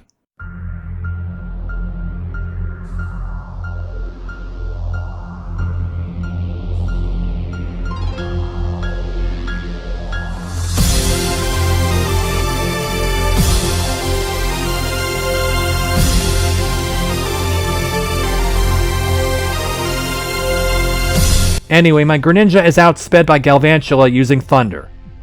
It missed! Hydro Vortex powered by the Swamp wrecks the Spider, but Julia's sending out Rotom next. Yeah, only Aegislash will do anything to that, and probably not anyway. Aegislash does a King's Shield first in an attempt to reduce attack, fat chance, but it does end up partially blocking Julia's own Hydro Vortex. Unfortunately from there, all of my Pokemon are taken out by Thunderbolt. So instead I use Camerupt, Vanilluxe, and Mawile. And Camerupt gets to start the fight on Underwater. Fuck yourself, game. Camerupt should have used a ground move anyway, but his Rock Slide missed and he dies to Bug Buzzes. After that, even more powerful electric attacks that can't miss kill my whole team. How about not a shitty field? I definitely consider Fairy Tail to be a shitty field. At least, Camerupt survives Bug Buzz to Lava Plume the Galvantula, and Rotom is out. Sadly, Vanilluxe going for Freeze Dry just dies to Hydro Vortex. Oh, and Mawile misses Play Rough. Yeah, the RNG is really against me here. But attempt 4 puts us on grassy terrain, which is actually Burning Field. But I let Camerupt die to the Hydro Vortex, which was a massive overkill, and the grass grows back. Aggravatingly, a Freeze Dry does not kill Rotom, who manages to go first and deliver 2 hits to beat Vanilluxe. Mawile Sucker Punches Rotom out, but we are last faced with Ampharos. That's going to be Mega. Is Mawile faster than that? Nope. She dies to Thunder. Choice Specs for Vanilluxe, and next attempt is Underwater again. And next attempt is Ashen Beach again. What is with the duplication already? There are 37 of these things! Camerupt burns up Galvantula, takes the Z move for Vanilluxe, who freeze dries Rotom to death this time, but can't go faster than Ampharos either. So I don't know what I wanted to change here with Mawile versus Ampharos. The only way I win is a Thunder Miss. Well, what do you know? That was a stupid way to win, but I'll take it. Anyway, Julia falls asleep again. Round 3 now sees no one but named characters now, with Cass, when we talk to her, coming off a bit impatient with us not talking to Anastasia already. Round 3 will pit me against...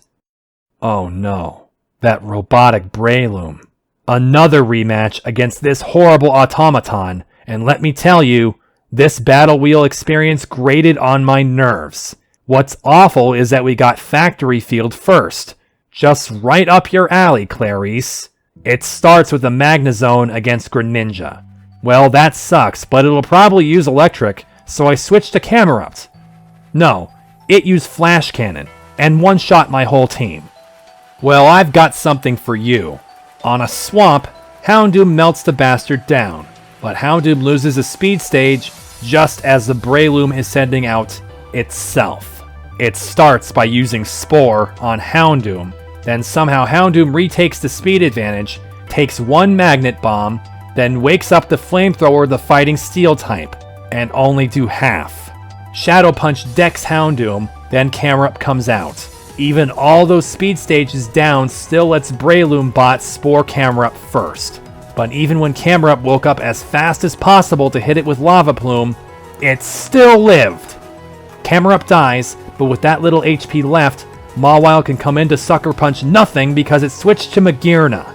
Then I come a pixel away from victory as I survive a Flash Cannon, don't kill with Iron Head nor Sucker Punch, and Mawile faints. Had that Sucker Punch killed Magearna, it would have also killed Breloom. Next attempt, Mirror Arena. Magnezone is almost never an issue anymore, except that I would love to Destiny Bond that damn Breloom. It's sending out Magearna next this time, so Mawile meets it, but loses the same way. Houndoom can kill Magearna, but again, I so wish I could Destiny Bond. With full speed, I take half of its health with Flamethrower, but then go to sleep and faint. My only chance is for Camerupt to wake up as soon as possible. He doesn't. Then we get the field effect you'd think would have shown up 50 times already. Big Top. When Breloom comes out after Magnezone to my Camerupt, I hope to blast it with Infernal Overdrive. It used Shift Gear. Come on! What's this thing's durability? It's this! It also survived Sucker Punch! This is stupid. Attempt 5, back to factory. Infernal Overdrive range is worse than last time. My team dies. That's when I choose to bring in Mega Alakazam instead of Mawile. On Holyfield, Houndoom torches Magnezone and 90% of Magearna. Alakazam can force down the Steel Fairy with boosted Psychic, and now we just have to deal with Breloom. Focus Blast nails it! It lived. It kills Alakazam, then spores and kills Camerupt. Big Top again. Spore stops Camerupt first, then it shifts gears to be faster than my whole team and kill them again. Silly attempt on Misty Terrain with Alakazam up front missing Focus Blast. Attempt 9 on Wasteland. Alakazam kills Magnezone. Houndoom meets Breloom and Destiny Bonds it. It used Spore first. Attempt 10. Mountain. Camerupt is now Bastiodon, with a berry to help heal Sleep. Breloom just spores him again, shifts gear twice. Bastiodon wakes up to fail Metal Burst, goes back to sleep, then wakes up at the right time to hit with Metal Burst and also not kill. Team dies. Same mountain but snowy now. Magnezone survives Heat Wave this time, kills Houndoom, then dodges a Focus Blast. And then comes attempt 12, where Houndoom up front, on grassy terrain, uses Heat Wave, and outspeeds and one-shots their whole team. Does this explain why I loathe this quest? All of that horrible suffering. This Breloom just stomping the shit out of me. Then it just dies. Horrible, horrible, horrible. And we're not even close to done suffering. The punchline for this killer robot being here? So it can say, Breloetta. Cool, go recycle yourself. The semifinals await, as we see in this screen literally everyone that remains plus Samson. Yeah, he lost to Cass, as Anastasia is wont to rub in. Just the other day this man didn't exist anymore, maybe lay off him? Anyway, our next opponent is the Mystery Ringleader. Yet again, we are stuck in a swamp, and there's Anastasia. I'll humor her, even though it became the most obvious thing. She says the reasoning for entering her own tournament is pretty simple. If she wins, then she'll get to keep the Meloetta. So that's all, just beat me. In her words, the entire champion. Which she does easily, using an unburdened Hawlucha with acrobatics to outspeed and one-shot my whole team. Congratulations, Anastasia. Next time on Starlight Arena, after Alakazam nips that in the bud immediately, we get to face that awful, awful, awful Primarina. Gigavolt Havoc die. Her final is Blaziken, who Alakazam is faster than and can trace speed boost. And he easily hits its focus sash. Reverse sweep. Okay. Psychic, Gigavolt, Psychic, then Sucker Punch. Anastasia decides this loss may be for the best. It's time for the final round, and seeing that Lumi, who had been doing well, has left and only Cass remains, we determine our final opponent. Cass curtly cuts off Anastasia's final announcement to head to the battle wheel, while Anastasia's enthusiasm has completely deflated. We head to the wheel, and with Cass dispensing with any sort of monologue, we begin this battle on Starlight again. Friendly local Cass gets to have a home field advantage starting with Alolan Ninetales, though its snow warning ends up removing the buffs the field gives. Alakazam's Focus Blast lands, but though it doesn't kill, Ninetales uses an eject button to put in Gardevoir. By the way, this is a Mega Clash.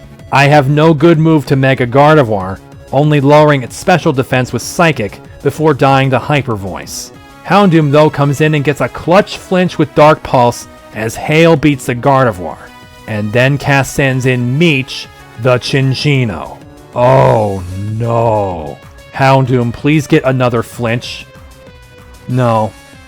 So long, Greninja. Round 2 on Rocky Field, Houndoom starts and one-shots Ninetales with Flamethrower. Meech comes back, but Alakazam can outspeed it and sinks Focus Blast for a kill. Good. Back to hell with you. Finally, with a Mega Gardevoir I really have no answer for, I use my answer for everything. Destiny Bond. And that's it. Cass says how this was the most foreseeable outcome and leaves. Now comes our prize. which is not to catch the Meloetta, as it is the circus's property now, even though it has a possibly mind-affecting anomaly surrounding it. On second thought, please catch it. Yeah, I'd love to just catch it. I'd love even if I had to battle this Meloetta in an anomaly battle. I'd even tolerate it if it wanted to go have a ride on the Ferris wheel like everyone else did, as it goes and does. But you know what I get instead? You want to know how this fucking quest ends? With an anomaly battle with random field effects against Meloetta and her multi-lyrical melody. This is a 6 on 12 again! Reborn loves to twist the knife. This is suffering like you wouldn't believe, because now we have to fight a colossally unfair battle while the field effect can swing each attempt in wildly different ways. How can you even know if your team needs changing? Maybe your team would be great if the right field effect shows up, but it comes with the heinous reality that each and every attempt can progress entirely differently, creating a web of paths that it can take. Suffer now. This fight begins against Malamar and Ferret. I have Houndoom and Vanillix, and we're on Ashen Beach. It starts really good though, when Heatwave hits both and burns Malamar, who then fails to kill Houndoom with superpower. Vanillix takes a power-up punch and lives, then blizzards down both Pokemon. When Meloetta sends out Articuno and Absol next, I think that Houndoom may have a chance to Heatwave again. But that Absol Mega evolves and sucker punches him down. Articuno blizzards Vanillix, but Choice Spec Vanillix blizzards back to take almost half from Articuno and all from Absol. The melodious side of this fight sends out Celebi next. I hope Vanillix gets there with another blizzard. He does not. He falls to Psychic, and Blizzard hurts Slowbro as she Trick Rooms. What's immensely frustrating is that a Sucker Punch from Mawile does not kill Celebi on its own, needing Blizzard from Slowbro too. We take another of Articuno's Blizzards, and then we face a second Ice type on the left, Glaceon. Slowbro is able to take out Articuno finally with Psychic, only for the worst thing to happen. Iron Head missed. I swear to God, the number of times Snow and Sandvale have ruined attempts single-handedly. Glaceon's Blizzard now beats Slowbro, and Mawile is barely hanging on. To my Hariyama, the star of the show graces the stage, Meloetta. Fake Out makes it shut up a second while we Ironhead that Glaceon for real this time. Trick Room doesn't have long to go, and Blaziken shows up next from the voice-based Anomaly opponent. It's here that we find another very annoying situation. Hariyama's knockoff, even Guts boosted, can't kill Meloetta, but Play Rough from Mawile totally KOs Blaziken. Unfortunately, Meloetta's Hyper Voice finally beats Mawile. I want so badly for this to be the fight, and that we just reduced it to 2-on-1. That is not the case. As from the left, the star of the show graces the stage, Meloetta, Pirouette form. Yeah, remember, anomalies make anything possible, including duet Meloettas. I still have Trick Room, but one poor team choice has come to ruin this. Greninja is my last one. Hariyama will obviously go first and knock off Aria form easily, but Greninja's actually slower than Pirouette and hits her with Hydro Vortex! No! Even a crit does not beat the Dancer, who then ends Hariyama. Greninja is alone with the last ounce of Pirouette's strength and the rest of Aria's team, starting with Abomasnow, who Megas, and it is slower than Greninja. So it should be pretty apparent how horrible this is. We trounced the left side very well, and yet we ran out of gas this far away from the end. We surely aren't getting to this point the same way either, because that field effect is not going to be Ashen Beach again hardly ever. With no changes, remembering how I beat the openers in one turn, I try again. On Desert this time, Heat Wave is boosted while Blizzard is not nerfed. But the thing about last time was that we burned Malamar. It wasn't burned this time, and Houndoom is knocked out. Even though we cleared their side again, we have one less than before. Here's where that change snowballs. This time I did not actually intend that pun. Absol and Articuno appear again, but Absol hits Vanillux with knockoff, taking away his choice specs. As such, after Slowbro is harmed by Signal Beam, Blizzard no longer kills Absol. Of course, Trick Room doesn't help because Absol sucker punches Slowbro first. Absol faints to the next Blizzard, and Vanillux faints to Signal Beam. Celebi is here, and we fake it out to finish off Articuno. Arletta shows up early now. Both opponents that I learned cannot be one-shot by both of these Pokemon I have right now. I try in vain, but though Meloetta does live Sucker Punch, Celebi is crit and does faint. Sadly, Meloetta Psyshocks Hariyama to death. Too many losses too fast. Greninja comes out to Glaceon. Ironhead breaks Glaceon, but for some reason this time, Greninja is cut off in Trick Room by Meloetta, who decimates him with Energy Ball. Mawile goes off after this, playing rough and one-shotting both Pirouette and Blaziken, while Aria's Hyper Voice chips her down. Mawile is clearly important for this battle, as she sucker punches down Aria, but only has a third of her HP left and is alone. It ends when Trick Room does, as Mega Abomasnow returns and is naturally faster than Mawile. Roll the dice again. It's Big Top now. Striker bonus on Superpower makes it stronger than normal, so of course Houndoom dies, both opponents gone again. This time Absol comes out and just kills Vanillux with a nice result Superpower. Slowbro dies to Sucker Punch from Absol, who loses to Play Rough from Mawile. Hariyama fakes out Celebi, Ironhead Articuno to the floor. Focus up Aria Meloetta, who went to literally 1 HP on Sucker Punch. No matter what, the two Psychic types are there to destroy Hariyama. Greninja comes out unhelpfully to Abomasnow, while Mawile can Sucker Punch the less healthy Celebi out. Giga Drain beats Greninja, and Mawile is all alone again, while there's a Dancer and Sasquatch across from her. She can kill either of them in one hit each, but she keeps taking hits until she falls. Okay, I can take a hint. Greninja is swapped for Drampa. Attempt 4, Dark Crystal Cavern. And this is when we find out the battle can go a horribly different direction if it so chose. First, Heat Wave misses Malamar. Said Malamar then uses its unique move, Shut Up Graplocked, Topsy-Turvy. If you use Topsy-Turvy in Reborn, this happens. Oh, fuck this. So whenever the game decides it can't kill Houndoom, we're instead going to be going to Inverse Field. At this very moment, this seems okay, because we still kill both enemies without losing Houndoom. But then an Ice type appears on Inverse Field. Articuno and Celebi utterly ruin this matchup. Celebi going for 5 stats and a recharge. When I attempt to switch to Slowbro from Houndoom, only for Articuno to one-shot both of my Pokemon with Blizzard, I decide this isn't worth it. The next attempt is back on Snowy Mountain, which is not great. Houndoom is weakened here, and by the time Vanillux would fire Blizzard, Heat Wave would have melted the snow, reducing the power, so he has to use Flamethrower. The final result ends up being Vanillux kills both opponents with boosted Blizzard while Houndoom died to Superpower again. But their Ice types are also at home here. This first turn favors me, Articuno missing Hurricane, and Hyper Voice doesn't kill my teammates.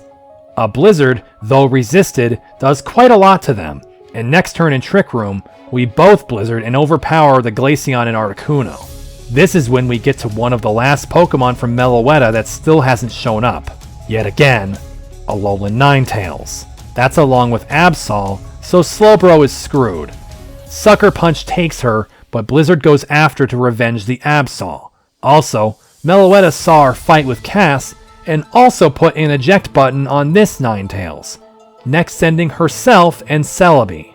But of course, what would a hell fight be if I didn't also make a mistake? I go for Sucker Punch in Blizzard, except I aim the Sucker Punch at the thing also weak to Blizzard. As such, Celebi easily dies, and Meloetta survives, her boosted Hyper Voice taking out Vanillux. Losing the Clutch Master while on Snowy Mountain basically dooms this attempt. Drampa comes out to further capitalize on Trick Room, but his own Hyper Voice doesn't overcome Aria, as we pile on the incoming and now outgoing Pirouette. Aria hurts us really badly with her voice again, but when Blaziken comes out, Drampa can beat both of them because he's pissed off. My side has 2 slivers of HP, and Abomasnow plus others still need to be dealt with. You'd think that with Drampa wrecking the snowman with 1 hyper voice, even while finally tiring from Life Orb and Hail, and Ninetales coming out with Trick Room still up, this would be it. But after Ninetales faints easily, we find the last Pokemon, for some reason, is Malamar again. And when it came out, Trick Room had ended, and it beat the only Pokemon that could one-shot it, Mawile, while Hariyama could only do half, then get outsped and defeated by Psycho Cut. That one hurt. When you go 11.5 out of 12 and now you have to start over again. And who knows when you'll see luck like that again. Next, this painful experience takes us from cold to heat on Burning Field. We burn Malamar to keep Houndoom alive, this time putting up light screen since Blizzard is worsened. Vanillux bails while Heatwave defeats the first 2 opponents, Slowbro coming in. You see Abomasnow and think yay, then see Absol and think no. I want to keep Houndoom alive here, so he bounces out to Hariyama, who ruins Absol's Sucker Punch and eats a moderate Focus Blast.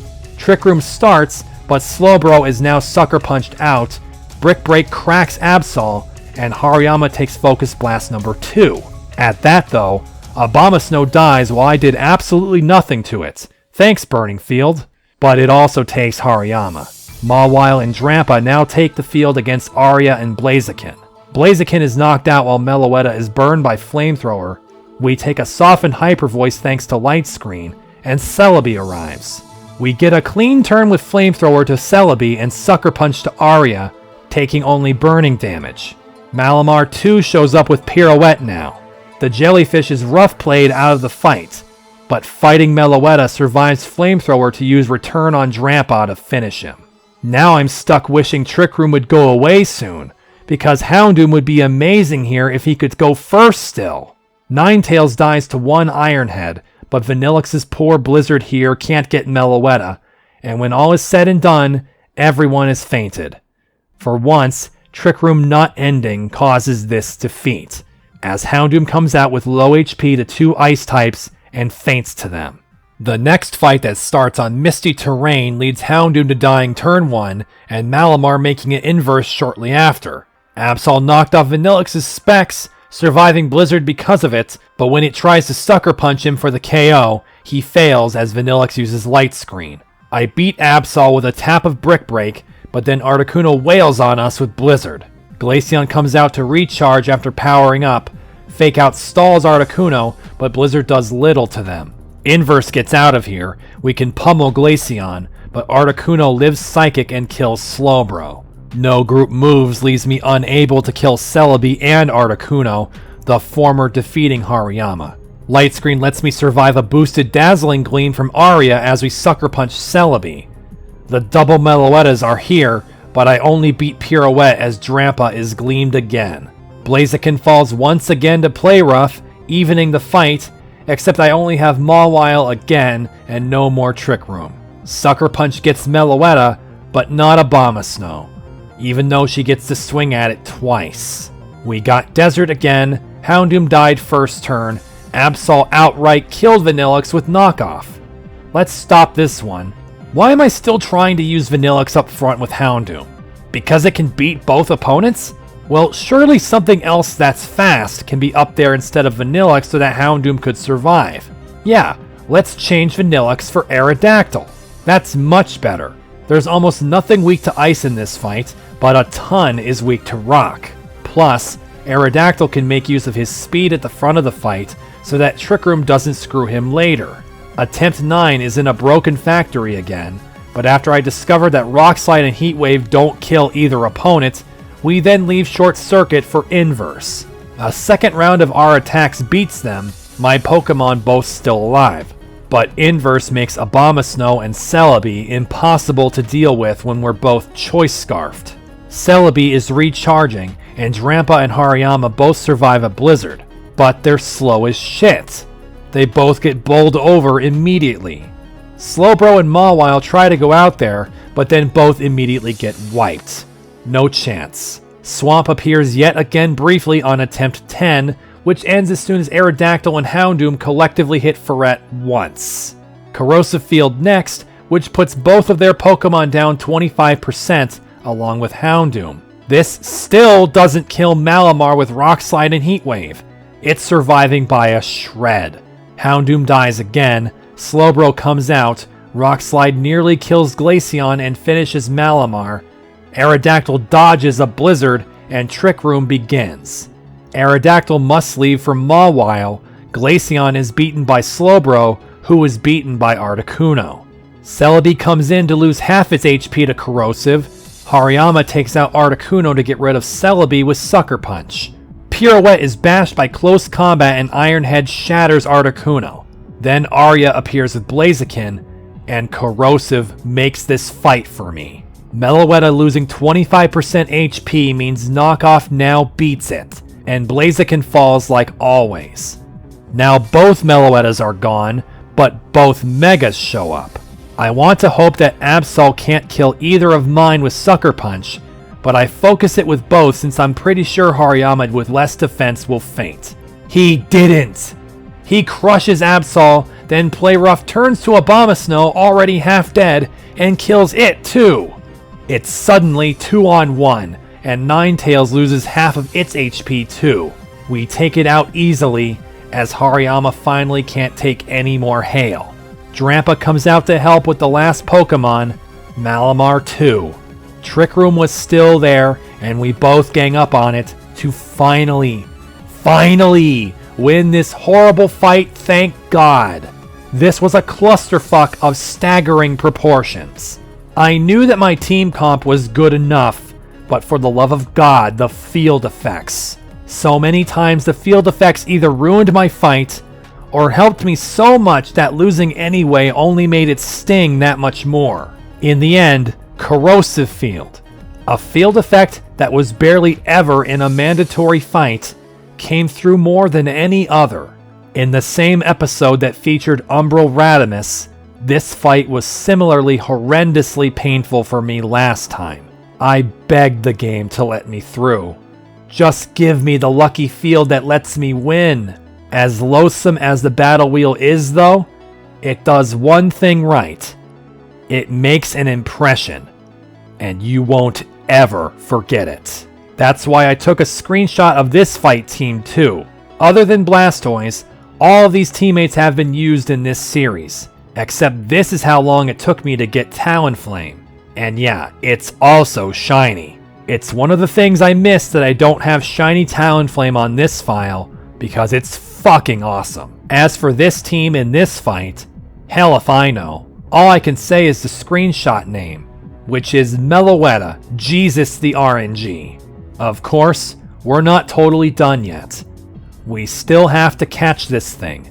I try my hardest at this, throwing glitter balls until I'm reduced to one Pokemon and I can't wait any longer. Reborn Ball it is. Meloetta Shiny is a nice shift in color, Arya being dark blue while Pirouette is dark red. Finally, before we vacate these damn circus grounds for the last quest of the episode, this girl over here that remains will tell us something about these two forms of Meloetta. She says that apparently, the Pokemon will change between those forms differently in Reborn. Instead of using Relic Song in battle like normal, it can be used outside of battle to switch her form at any time. Wasn't going to use Meloetta due to my own restriction, but that's FYI in case you want to. Well, after an episode like this, seems like there's a perfect quest to cap it all off. We return to Glass Hell. When you enter the workstation after hoping you'd never have to again, you'll see that all of the pallets of glass that were in the factory are gone. This is how you obtain any of the items that still remained if you didn't get them with Espeon and Glaceon back then. Anyway, return to the only place you'd expect, the site of suffering in the main atrium. As soon as you do, overcoming the terror response you get from walking through that door again, you'll spot a girl looking into the crater left by Gardevoir 6 episodes ago. When you approach her, she gets surprised and is apologetic, not expecting someone to be here. Then she asks what we're doing here. and then begins to get confused why I don't say anything. Oh, okay, let me speak then. I can, after all. I start by asking her what she's doing here. However, she acts a bit evasive about this, saying she asks first. I tell her I'm looking for the legendary Pokemon, which she confirms was a Magearna. Then she tells us what she has come here for. She was looking into the existence of a certain machine. No. This is when she introduces herself. Flora Gravelia. If your ears suddenly perk to that name, then they'll doubly so when she says she's from the Evium region. Yes, for all of you fan game aficionados out there, especially the fans of Reborn, this character is from Reborn's spiritual successor game, Pokemon Rejuvenation. So I guess it's time I say this. For the record, I have not played Rejuvenation, and at this time, I have no plans to. Now, before you get upset, let me put it like this. If you had asked me at the end of 2022, when I beat Reborn finally, if I would ever play it again, I would have told you, no, absolutely not. And here we are. Funny I seem to talk about this subject while in glass hell, but to make my point clear, I am not planning to play Rejuve now, but of course I may change my mind. However, one thing needs to happen before I do that. It needs to be finished first. I'm not going to play Rejuvenation twice. Anyway, Flora goes on to say how she's here from Axis High University to study a device that was created in Reborn. She then assumes that I may have heard of Team Meteor being in Reborn. I may have. She cuts to the chase and says she's looking into Pulse. For a paper, she says. She wants our help now to research Pulse, saying she came here because she believed a Pulse to be here. There was one of the worst ones. She then asks if we know if there are any other Pulses around. There aren't any with Pokemon anymore, but I guess there are the machines themselves. She asks excitedly if we could bring her to them, saying she'll repay us by telling us about the Magearna. But then she says her memory is a bit fuzzy around it. Can we jog her memory? Why do I get a bad feeling about you? But I decide to agree and tell her first about the Magnezone. She comments how far it is, but she's ready to make the trek, asking if we can go together. Yeah, better I not take my eye off you. We reach another site of despair, and Flora sees the destroyed Pulse machine. She is amazed we actually knew about it and begins examining it. She then says how this won't be good enough, starting to get rather short about the state of the room and machine, but then suddenly becomes more friendly, but cannot help but sound disingenuous. She calls this a waste of time because of the damage to the machine, then asks if there's another she can see. Well, let's go to Labradora and see another of the worst ones, Mr. Mime. That's when she gets really upset. We were just nearby Labradora and then came all the way down here. So? Don't we all use Fly? She calms herself down from her sudden outburst, then tells me we're going there together. Soon, we are in another dread-soaked place. The LCCC. You need to make your own way back to where the Pulse Mime was, and find Flora already there. She complains about a smell down here of rot, then discovering the remains of Sigmund, yet untouched from when he was brought here by Lynn. She makes a mention how pulses don't seem to be beneficial, as if she could know why this was done to him. But she does make a point. Why do pulse machines have to hurt whatever's inside? She then snips about why we don't know how to clean up dead bodies. I'm not the one running this city. In fact, I don't think anyone is. It has now become clear that Flora is not interested in keeping up a cutesy facade anymore. She says that the Evium region makes it easy to be happy, but not this place. One thing we agree on. But this is when she shows her hand. She reintroduces herself and says she wants to build a pulse machine. Okay, big red flag now. She says she wants to use it not to harm the innocent, but to protect the weak. Ends and means, anyone? She gets impatient and wants to leave, and when we head back outside, she mentions again how she wants to look at a live pulse specimen. What? You want me to tell you where something is that doesn't exist? They're all destroyed. But she doesn't think that's true, and her tone is quickly changing. She becomes rapidly hostile, and demands we tell her where it is. And if I don't, well, now she's going to resort to violence until we tell her what she wants to hear. You think? Let's go, Flora. This out-of-nowhere battle mixed with a resurgence of the Red remix begins against Flora. Her first Pokemon out, as if knowing what I hate, is Zarina. However, Houndoom is up front, and we each trade a hit, both surviving. Houndoom is faster and burns up Zarina. In case her name didn't give it away, Flora is a Grass-type user, and her next is Venusaur. Mega Venusaur. Houndoom can only get a rather small amount of damage and a burn on it before fainting, and now I'm torn. I know that her team is Grass-type, but Vanillix is not faster than Venusaur and likely to die when I really want to use him throughout the fight. So instead, I decide to let the Burn and Hail help me whittle down the Mega. I go to Hariyama, who fakes out to add some more damage and hit him with the dots. Then I swap him out for Mawile and get paid. Sludge Bomb fails against her. But before I get the easy Sucker Punch KO, it went for Sleep Powder and hits.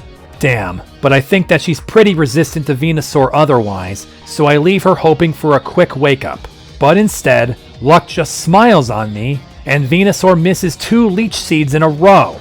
Man, that was a strange KO, but I'll take it. The next opponent out is Ferrothorn, and this makes me happy I haven't started Trick Room yet. Drampa goes out and outspeeds it directly, killing it with Flamethrower. Roserade is next, and I decide I need to go for Trick Room now. It cannot kill Slowbro with Giga Drain, and it starts. Psychic almost kills, but Slowbro goes down. Time for Vanillix to take the rest of this fight. Vanillix blizzards Roserade, but then I'm incorrect. Flora's about to send out Miss Magius. I have a couple dark moves to use, so I go into Hariyama. But it turns out, I was right. Flora has all grass types, because she sends out Evian Miss Magius. Now that's a curveball. Unlike Reborn, which has almost no custom regional forms that you can actually catch and use, Rejuvenation is just like later Pokemon generations and has many regional variants, Miss Magius being one of them. This Miss Magius, though, is still Ghost with Grass, and one knockoff still beats it. After that, Flora's last Pokemon is a heavily telegraphed Rotom. Hariyama does most of the work with close combat, and Mawile comes in to Sucker Punch it out. So you were saying, Flora? Using violence on me? She's completely stunned about this, admitting she looks foolish, but then says she's leaving. She says she's going to find the information elsewhere, throwing it in my face that she's not telling us anything about the Magearna. But before that, her phone rings, as she then speaks to someone named Jankel. It appears that he learned about someone else who knows about pulses. Someone in Ametrine City. Thanks to that, the quest will continue. However, before we go there, if you wanted a little more Rejuvenation crossover, then head back to Opal Ward and find these two, Tesla and Amber, who are having a vacation in Reborn. I guess Reborn's getting good reviews lately. Tesla is delighted to be here, though her daughter Amber is rather uninterested. Forgive me if I missed the nuances here. Remember, I don't know a thing about Rejuve. For talking with Tesla, she gives you a cotton candy. Thank you. As for Amber, she seems pretty standoffish for a 12-year-old. Anyway, crossover world building over. Time to head to Ametrine. Of course, the person that Flora found out about was Eve, who is back in her abandoned house talking with Flora. Flora is learning from Eve about the specifics of the Pulse device, complimenting her on doing all this on her own. But that's when Flora realizes I'm here.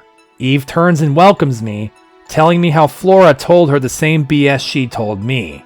Eve realizes, though, that we must have already met. But Flora tries to deny this, then asking why Eve lets strangers into her house and advises she invests in some locks. That's a low blow. You don't know what Eve has gone through. Eve speaks more directly that someone better tell her the truth, as Flora gives it up that she met us already, trying to learn about pulses, but tries to say how we have the wrong idea of her. She would never want to build a pulse of her own. That's why she's been trying to secretly copy the schematics when Eve wasn't looking, Eve reveals. But once again, Flora decides being nice isn't cool and instead channels every ounce of Fern she possibly can. She admits she will build her own pulse, asking what a washed-up champion and second-rate engineer can do to stop her. I beat you in one try. Eve also feels confident about stopping her, but Flora then accuses her of being unable to stop the machines from hurting the Pokemon, calling her scum. This insufferable girl even begins to threaten Eve with going to the authorities about how Eve created the pulses. Unless Eve tells me to leave and gives Flora all the information she wants. Just tell me when you want to throw her off the mountain, Eve.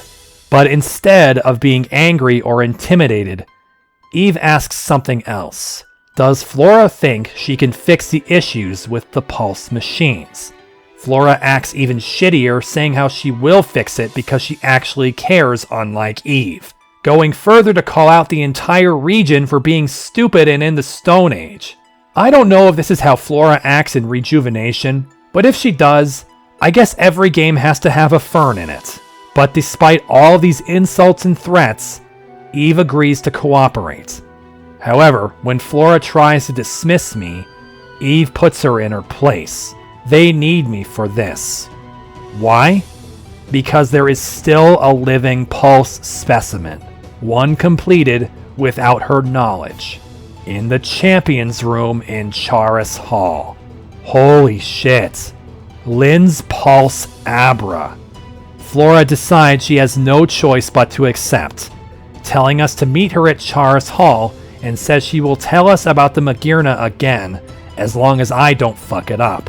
Why are 3/4 of the green-haired people in this game horrible? Eve says the obvious after Flora leaves, but then reveals why she would agree to something this wrong. Because Lumi is still sick with the same disease, having returned to her body now. Eve's only motivation is extending Lumi's chances of survival, no matter the ethics. She pleads for us to help Flora reach the Champions Room in Charis Hall.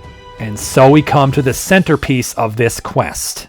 Fly back to Charis Mountain and prepare your team. It's time for Elite Four Round 2. Walk through the same halls as you did when you went to defeat Lynn, at the end of which you find Flora waiting. She shit-talks us again about not being reliable, then tells us what she learned from the Grand Hall. She calls it bullshit, but she says the only way to access the room of the League where the Pulse Abra waits is to battle through the Elite Four. They say otherwise, the Abra in that room warps away anyone who enters into it. Apparently the Abra will only trust me. But in order for Flora to be allowed to, she has to fight through with me. This means that, this time through, we have to do what Laura and Bennett did. We're allowed to fight as a duo, but only with 3 Pokemon each. That's a pretty nerve-wracking task. To cut to the chase, I'm bringing the exact same team to this round 2 as the first time. Houndoom, Slowbro, Vanilluxe, Camerupt, Mawile, and Drampa. But I backed up a save file to return to the beginning so I don't have to lose to try to change it. And of course, I have the remote PC. Having to choose only 3 Pokemon limits my flexibility, especially when it comes to Trick Room. However, with how few Pokemon I was able to beat some of the Elite Four with before, I have the hope that it won't be that bad. I decide to trust Flora for this, who then makes it clear that that was not the right call. Whatever, she presses forward, and we have to follow. We ascend like the first time, and find Heather waiting once again. And her and Flora immediately go at each other with attitude. Boy, this is going to be a long round 2. Heather's really pissed now, and I select my Pokemon. As in the original fight, I picked the 2 Pokemon that did basically everything. Slowbro and Vanilluxe, and add Camerupt to hit poison and use Rock Slide on flying. With that, the Elite Four Round 2 begins.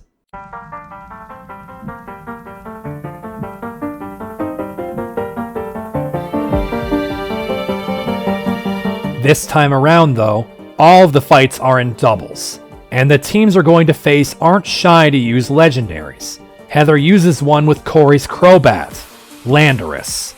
I hope for exactly the same thing from Crobat again, Tailwind, but Slowbro has to take an Earthquake as well.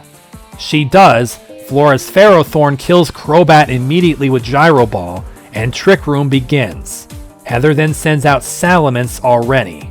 With Blizzard and 2 double weak ice opponents, sounds like a shoo-in. Yeah, until Blizzard missed both of them. Fucking wonderful. Whatever though, the mountain has become snowy, and we're about to overwrite the strong winds with hail. Vanillix arrives and decimates Heather's side, which is refilled by Gyarados and Nidoking. Flora has Ferrothorn trash the Nidoking from full HP with Gyro Ball, but Vanillix's Blizzard barely leaves Gyarados alive. This is when it frustratingly uses the Flying Z move Supersonic Sky Strike on him to one-shot him. The hail takes the Gyarados with me though, so now it's 2-on-1. The only Pokemon left to beat is thankfully weak to ground. Gengar. One-shot by Ferrothorn, but whatever, first try. Flora immediately insults Heather more about losing with 2 advantageous types over Flora, again saying I only became champion because the strongest trainers are from a daycare. Heather high-roads her though, wishing us luck having eardrums after we're done dealing with Flora. When she leaves, Flora does mutter under her breath that the fight was decent, before leaving me behind again. We walk up the stairs and through the darkened garden rooms before we encounter Laura again. But not Bennett. When Laura welcomes us and says she hopes she'll be an acceptable opponent, Flora asks if she'll be just as worthless as Heather. However, Laura will not be easily insulted, explaining how Heather, herself, and I have all done a lot to get here, and assumes Flora has as well. She looks forward to seeing Flora's ability. Flora's ego deflates a bit, and we select our combatants again, which are the same 3 as Heather. But Slowbro sitting here against Cherim and Venusaur was not a smart play. Cherim quickly activates Z-Power and Bloom Dooms Slowbro. The Flower Garden is almost fully grown already, and Gyro Ball didn't even kill Cherim. After that, my last chance is to use Camerupt to torch the garden. I try doing this forgetting that it's raining. But even if it wasn't, just as the garden becomes fully grown, Cherim blasts Camerupt with Weather Ball and he dies. Gyro Ball beats Cherim in return, but it's over. Flower Garden is complete, and now grass types have no weaknesses, meaning Vanillix is pretty much useless. Laura sends out Florges, showing that her secondary type is Fairy, and how Florges is not Fairy Grass like I made it seem like last episode. Anyway, Vanillix faints, and rather than commentate the unexpectedly protracted struggle Flora has with Laura that Flora eventually loses, let's just cut to me being involved again. So first off, we send out Vanillix to change it to Hail. But this probably means that Vanillix will die. Indeed, Bloom Doom kills him long before he acts. Second, we send in Houndoom now, having him instead of Slowbro. We just need raw speed and Heat Wave to set this place on fire. That's exactly what we get. Houndoom lights up the garden, killing Cherim and hurting Venusaur. Then that Venusaur does something awesome for me. It went for Nature Power, which turned into Flamethrower at Houndoom, activating his Flash Fire. Venusaur nearly dies to the blaze as Comfey comes out to hell. I blast both of them with Heat Wave, which is far too strong for either opponent to survive. The Ferrothorn also dies to the burning field damage. Yeah, I couldn't care less about Flora. Houndoom has this. Florges and Whimsicott show up next. Heat Wave disintegrates the Cotton Ball. Florges takes half, then does a lot of damage after surviving Evian Mismagius' Shadow Claw. But Houndoom is still up, and the flames take Florges. Last is Lilligant, and that can't survive this inferno.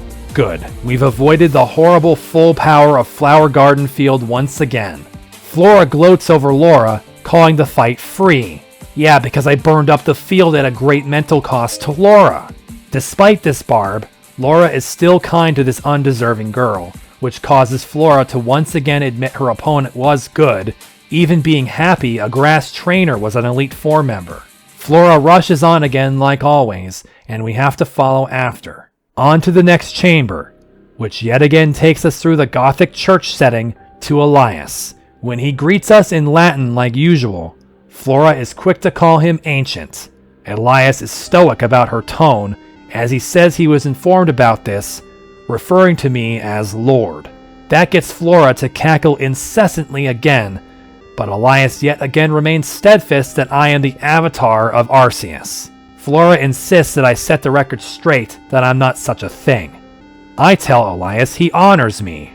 Flora calls me an egomaniac, which is some pot and kettle bullshit. Anyway, we move on to the battle that Elias agrees to have with us for the sake of our quest, and I choose Slowbro, Drampa, and Mawile.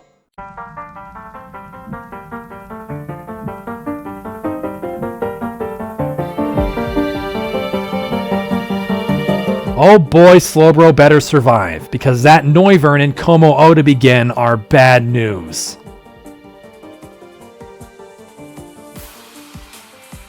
Shit. Boomburst and Clangorous Soul Blaze both happen first and knock her out. Drampa is 100% useless here, and Mawile is hit by Earthquake and Boomburst to lose too. By this point, every one of Flora's Pokemon fainted too. This is bad. In fact, what the fuck do I do about this? I started to get really worried about what Pokemon could tackle this. I knew that without Trick Room, I'm not getting far. But what keeps Slowbro alive through this? I can't use an Assault Vest in Trick Room, and there aren't any other defensive held items. Focus Sash is not an option, obviously. Slowbro is dying to 2 different hits. But then I realized that, even though Slowbro took no super effective hits, he is getting hit by a normal move. So I think, do I have a Chillon Berry that halves any normal damage taken? No. Damn it, that would have been awesome. But I never bothered to buy any of those berries. I realized though, looking at berries, that I have one possible option. The Boomburst brought Slowbro down over half. The only theoretical chance I have is a Citrus Berry. I give her one and pray. Can Slowbro, with 125% HP, survive Boomburst and Clangorous Soul Blaze? Yes! That's incredible! Trick Room is up. Flora's Rotom had already died after thundering and paralyzing Noivern. Then her Zarina finishes it off while I take half from Como-O. Slowbro, though, faints to a third attack, Earthquake, to which Drampa enters the battle. That statement applies to both sides. Zarina, you'd better be using Play Rough. Good, my Dragon Pulse went before the opposite Drampa and killed, and Como-O gets quadded out. I face a second Drampa by way of Elias's Ditto and his Dragonite. That Drampa is dangerous because of the stat copying, so I have to hope I win the speed tie. Yeah! Super important! But despite Zarina's Play Rough, Dragonite does live, and even losing attack, kills my Drampa with Outrage. This is fine though, because Vanillux is my last against Elias's Mega Kangaskhan. Vanillux dusts Dragonite with ease, but Kangaskhan survives both Blizzard and Play Rough, using Return to defeat Zarina.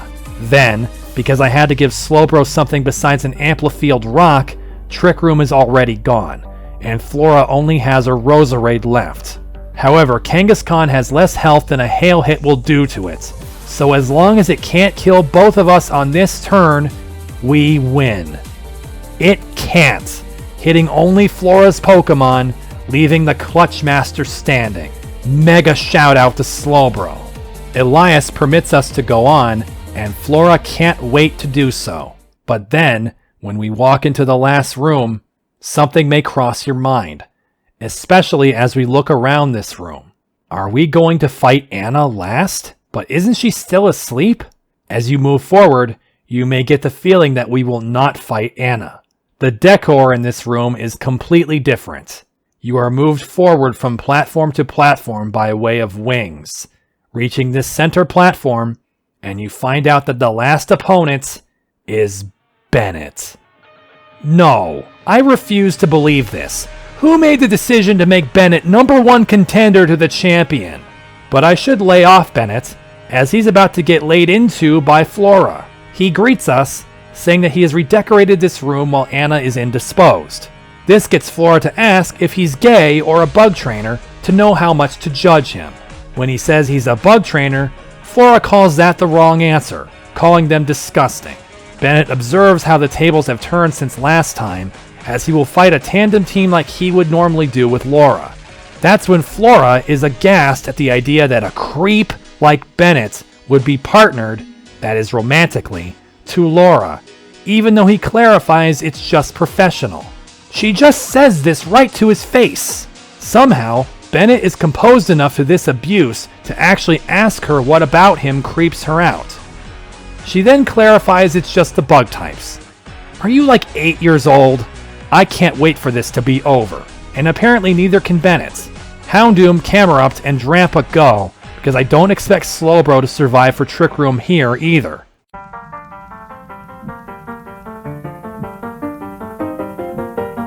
Bennett's field effect in this round 2 battle is Rainbow Field, as he leads with Rabombi and Genesect. Please hit them both with Heat Wave. Great, 2 one-shots right away, but seeing Pheromosa and his ace Volcarona, I'm not sure Houndoom does that again. Aw, he almost does! Pheromosa faints, but Volcarona survived Heat Wave and Mismagius' Shadow Claw to then kill Houndoom with Silver Wind, then heal immensely with a Wish. After this, we learn that Bennett, like other Elite Four members, has a second type, which is Fire, as he puts out Delphox. Camerupt has Rock Slide to still try to win this.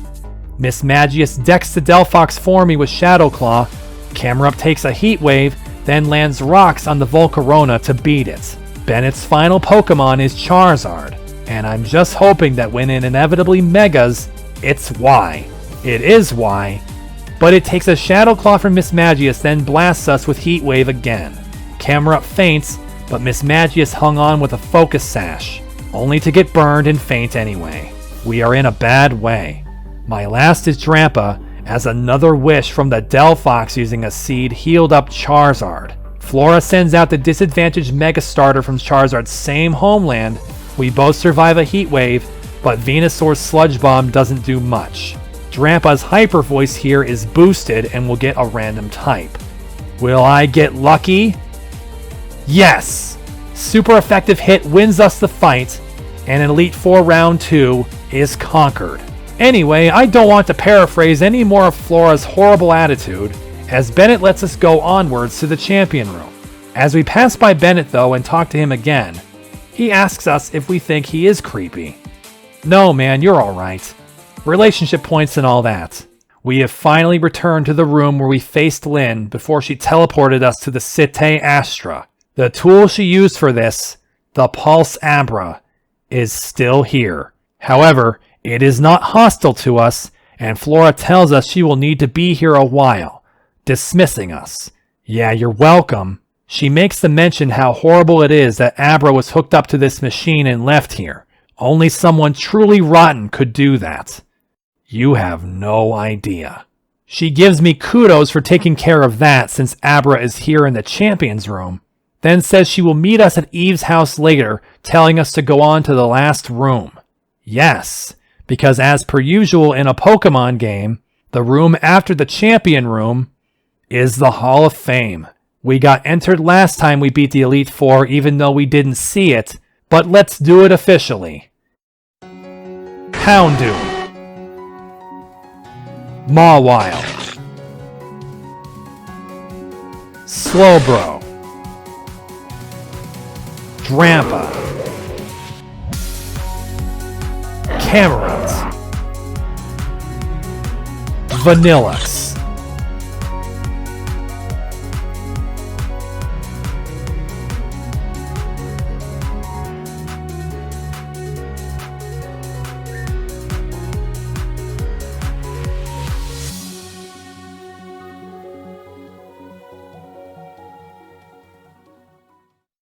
Later, Flora, still guilt-tripping Eve, assures us that Pokemon will not be harmed by her version of the Pulse.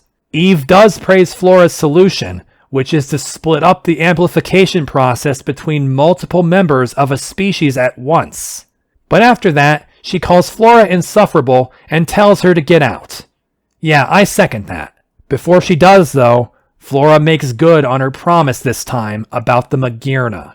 Yeah, it was just in glass hell on the second floor in the atrium. She put a ladder up for us. Get out. Eve says she hopes we didn't just create a new monster, and says she must also get to work with this new information.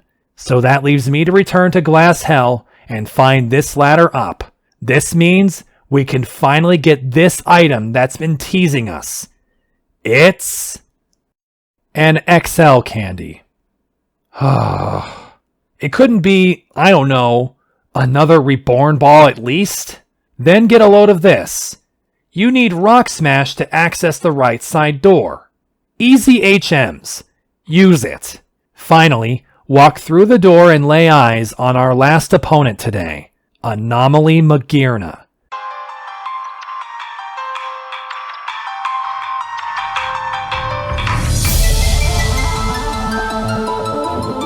At the sight of that Roserade to Slowbro, I'm wishing I had Houndoom first, especially when this time Slowbro does not survive Giga Drain. But when I send out Houndoom to incinerate the Roserade, the worst thing possible shows up in front of me. Breloom Bot. Are you fucking kidding me? Strange, isn't it? Clarice had a Magirna at the circus, and now Magirna has this infernal Breloom Bot. This is just as bad as before. Flamethrower doesn't even do half to it. Therefore, it survives a second one to Drain Punch Houndoom completely out, healing to a third. When it Drain Punches Camerupt fully as well, I say hell no. Houndoom up front, Flamethrower, Roserade dies. Breloom is next of course, so can Slowbro Trick Room in front of that. No, Thunder Punch kills her. Fuck you.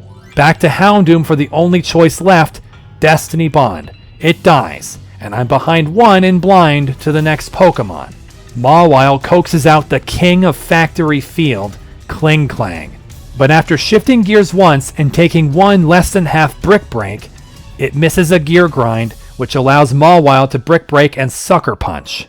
That was a bullet dodged, but it has only invited the anomaly itself, Magirna. I change to Mega Camerupt, and I get one opportunity because of Shift Gear again. Lava Plume is not enough. Wait, Camerupt survived Iron Head and flinched. He feints to Brick Break next. One single flinch, and it's over. Every one of my Pokemon faint afterwards. Okay, you know what? Let's change Mawile back to Intimidate and Mega Evolve her to stand up to the Breloom. Guess what? Mawile dies to half a Gear Grind from it, with attack down. This thing is grotesquely broken. Destiny Bond does its job as I send out Slowbro now. Ferrothorn shows up to make Trick Room a bad play. I do it anyway, but get knocked off first, so Trick Room will go down to 5 turns. I spend 2 of those turns doing little with Brick Break while it chops Slowbro down. Camerupt is faster than Ferrothorn, but survives Gear Grind to Lava Plume it. Then of all things to show up next, Chinchino. Oh, thank God, Camerupt can just kill it with Earthquake. But already Trick Room is gone, and Magirna is approaching. My slow team has no answer to it. Back to Megarupt, and Focus Blast for everyone. Vanillix gets sacked to Breloom for Houndoom to Destiny Bond, as I go for Trick Room again. Now remembering I should have put Flamethrower on Slowbro too. Blizzard does barely anything, Slowbro faints, Drampa is also second to Ferrothorn in Trick Room, but dodges Gear Grind to kill with Flamethrower. We have Trick Room left, but a crit Flamethrower does not kill Magirna. Why are things so hard to kill this episode? Well, this one is Pulse 2 to be fair. The Magirna survives a Sucker Punch, but even though Mawile survived Iron Head, Leftovers takes away the KO. Camerupt can actually survive Magirna's attack to kill it, only to die to Chinchino. Next attempt, I see if Houndoom can take the Bullet Punch that Breloom threw at Vanillux and still Destiny Bond. He survives 1 Bullet Punch, not 2. Roserade incinerated, Vanillux sacked, Breloom Destiny Bonded. Slowbro Trick Room and kill Ferrothorn with 2 flamethrowers. Mega Camerupt hits Magearna with Earthquake, survives Fluor Cannon, then beats the Anomaly. Trick Room is faded, but Slowbro is still alive, and out next is Chinchino. I go to Mawile first though, and hope that she survives whatever skill link nonsense it throws at her. It used Wake Up Slap. Okay, Brick Break kills. This leaves only Kling Klang, which scares me. Slowbro has half HP. If it Gear Grinds, Slowbro could die now, but if I Regenerator Switch, it could use Shift Gear and become too strong even for full HP. Then I go and slip and hit Psychic. It went for Gear Grind immediately, and I am bailed the hell out with a miss. Okay, Regenerator Switch. However, on Short Circuit Field, Gear Grind has an electric typing. When Mawile dies to show me that, I think, can Kling Klang hit Camerupt? And the answer, as it shifts gears into Earthquakes, is no. Jesus, wasn't expecting the Factory Field Grand Champion fight at the end of this episode. With this, we get our chance to catch Magearna. I decide to chance hitting it with a couple Psychics too. 3 even. Then this time, while Slowbro is taking all these hits, we throw a Glitter Ball that critical captures and take it. Nice. Great way to end it. Got pretty unlucky with Glitter Balls this episode, but we end on a high note with this shiny Magearna, which looks like it's wearing an Ultra Ball. With that, we've done quite enough for today. This one went way longer than I wanted, and I didn't want to ever produce a video over 3 hours again. So next time, we will tackle the rest of the quests in the level 120 tier. Those quests will bring us hijinks, puzzles, and more suffering, as well as the best quest in the entire postgame.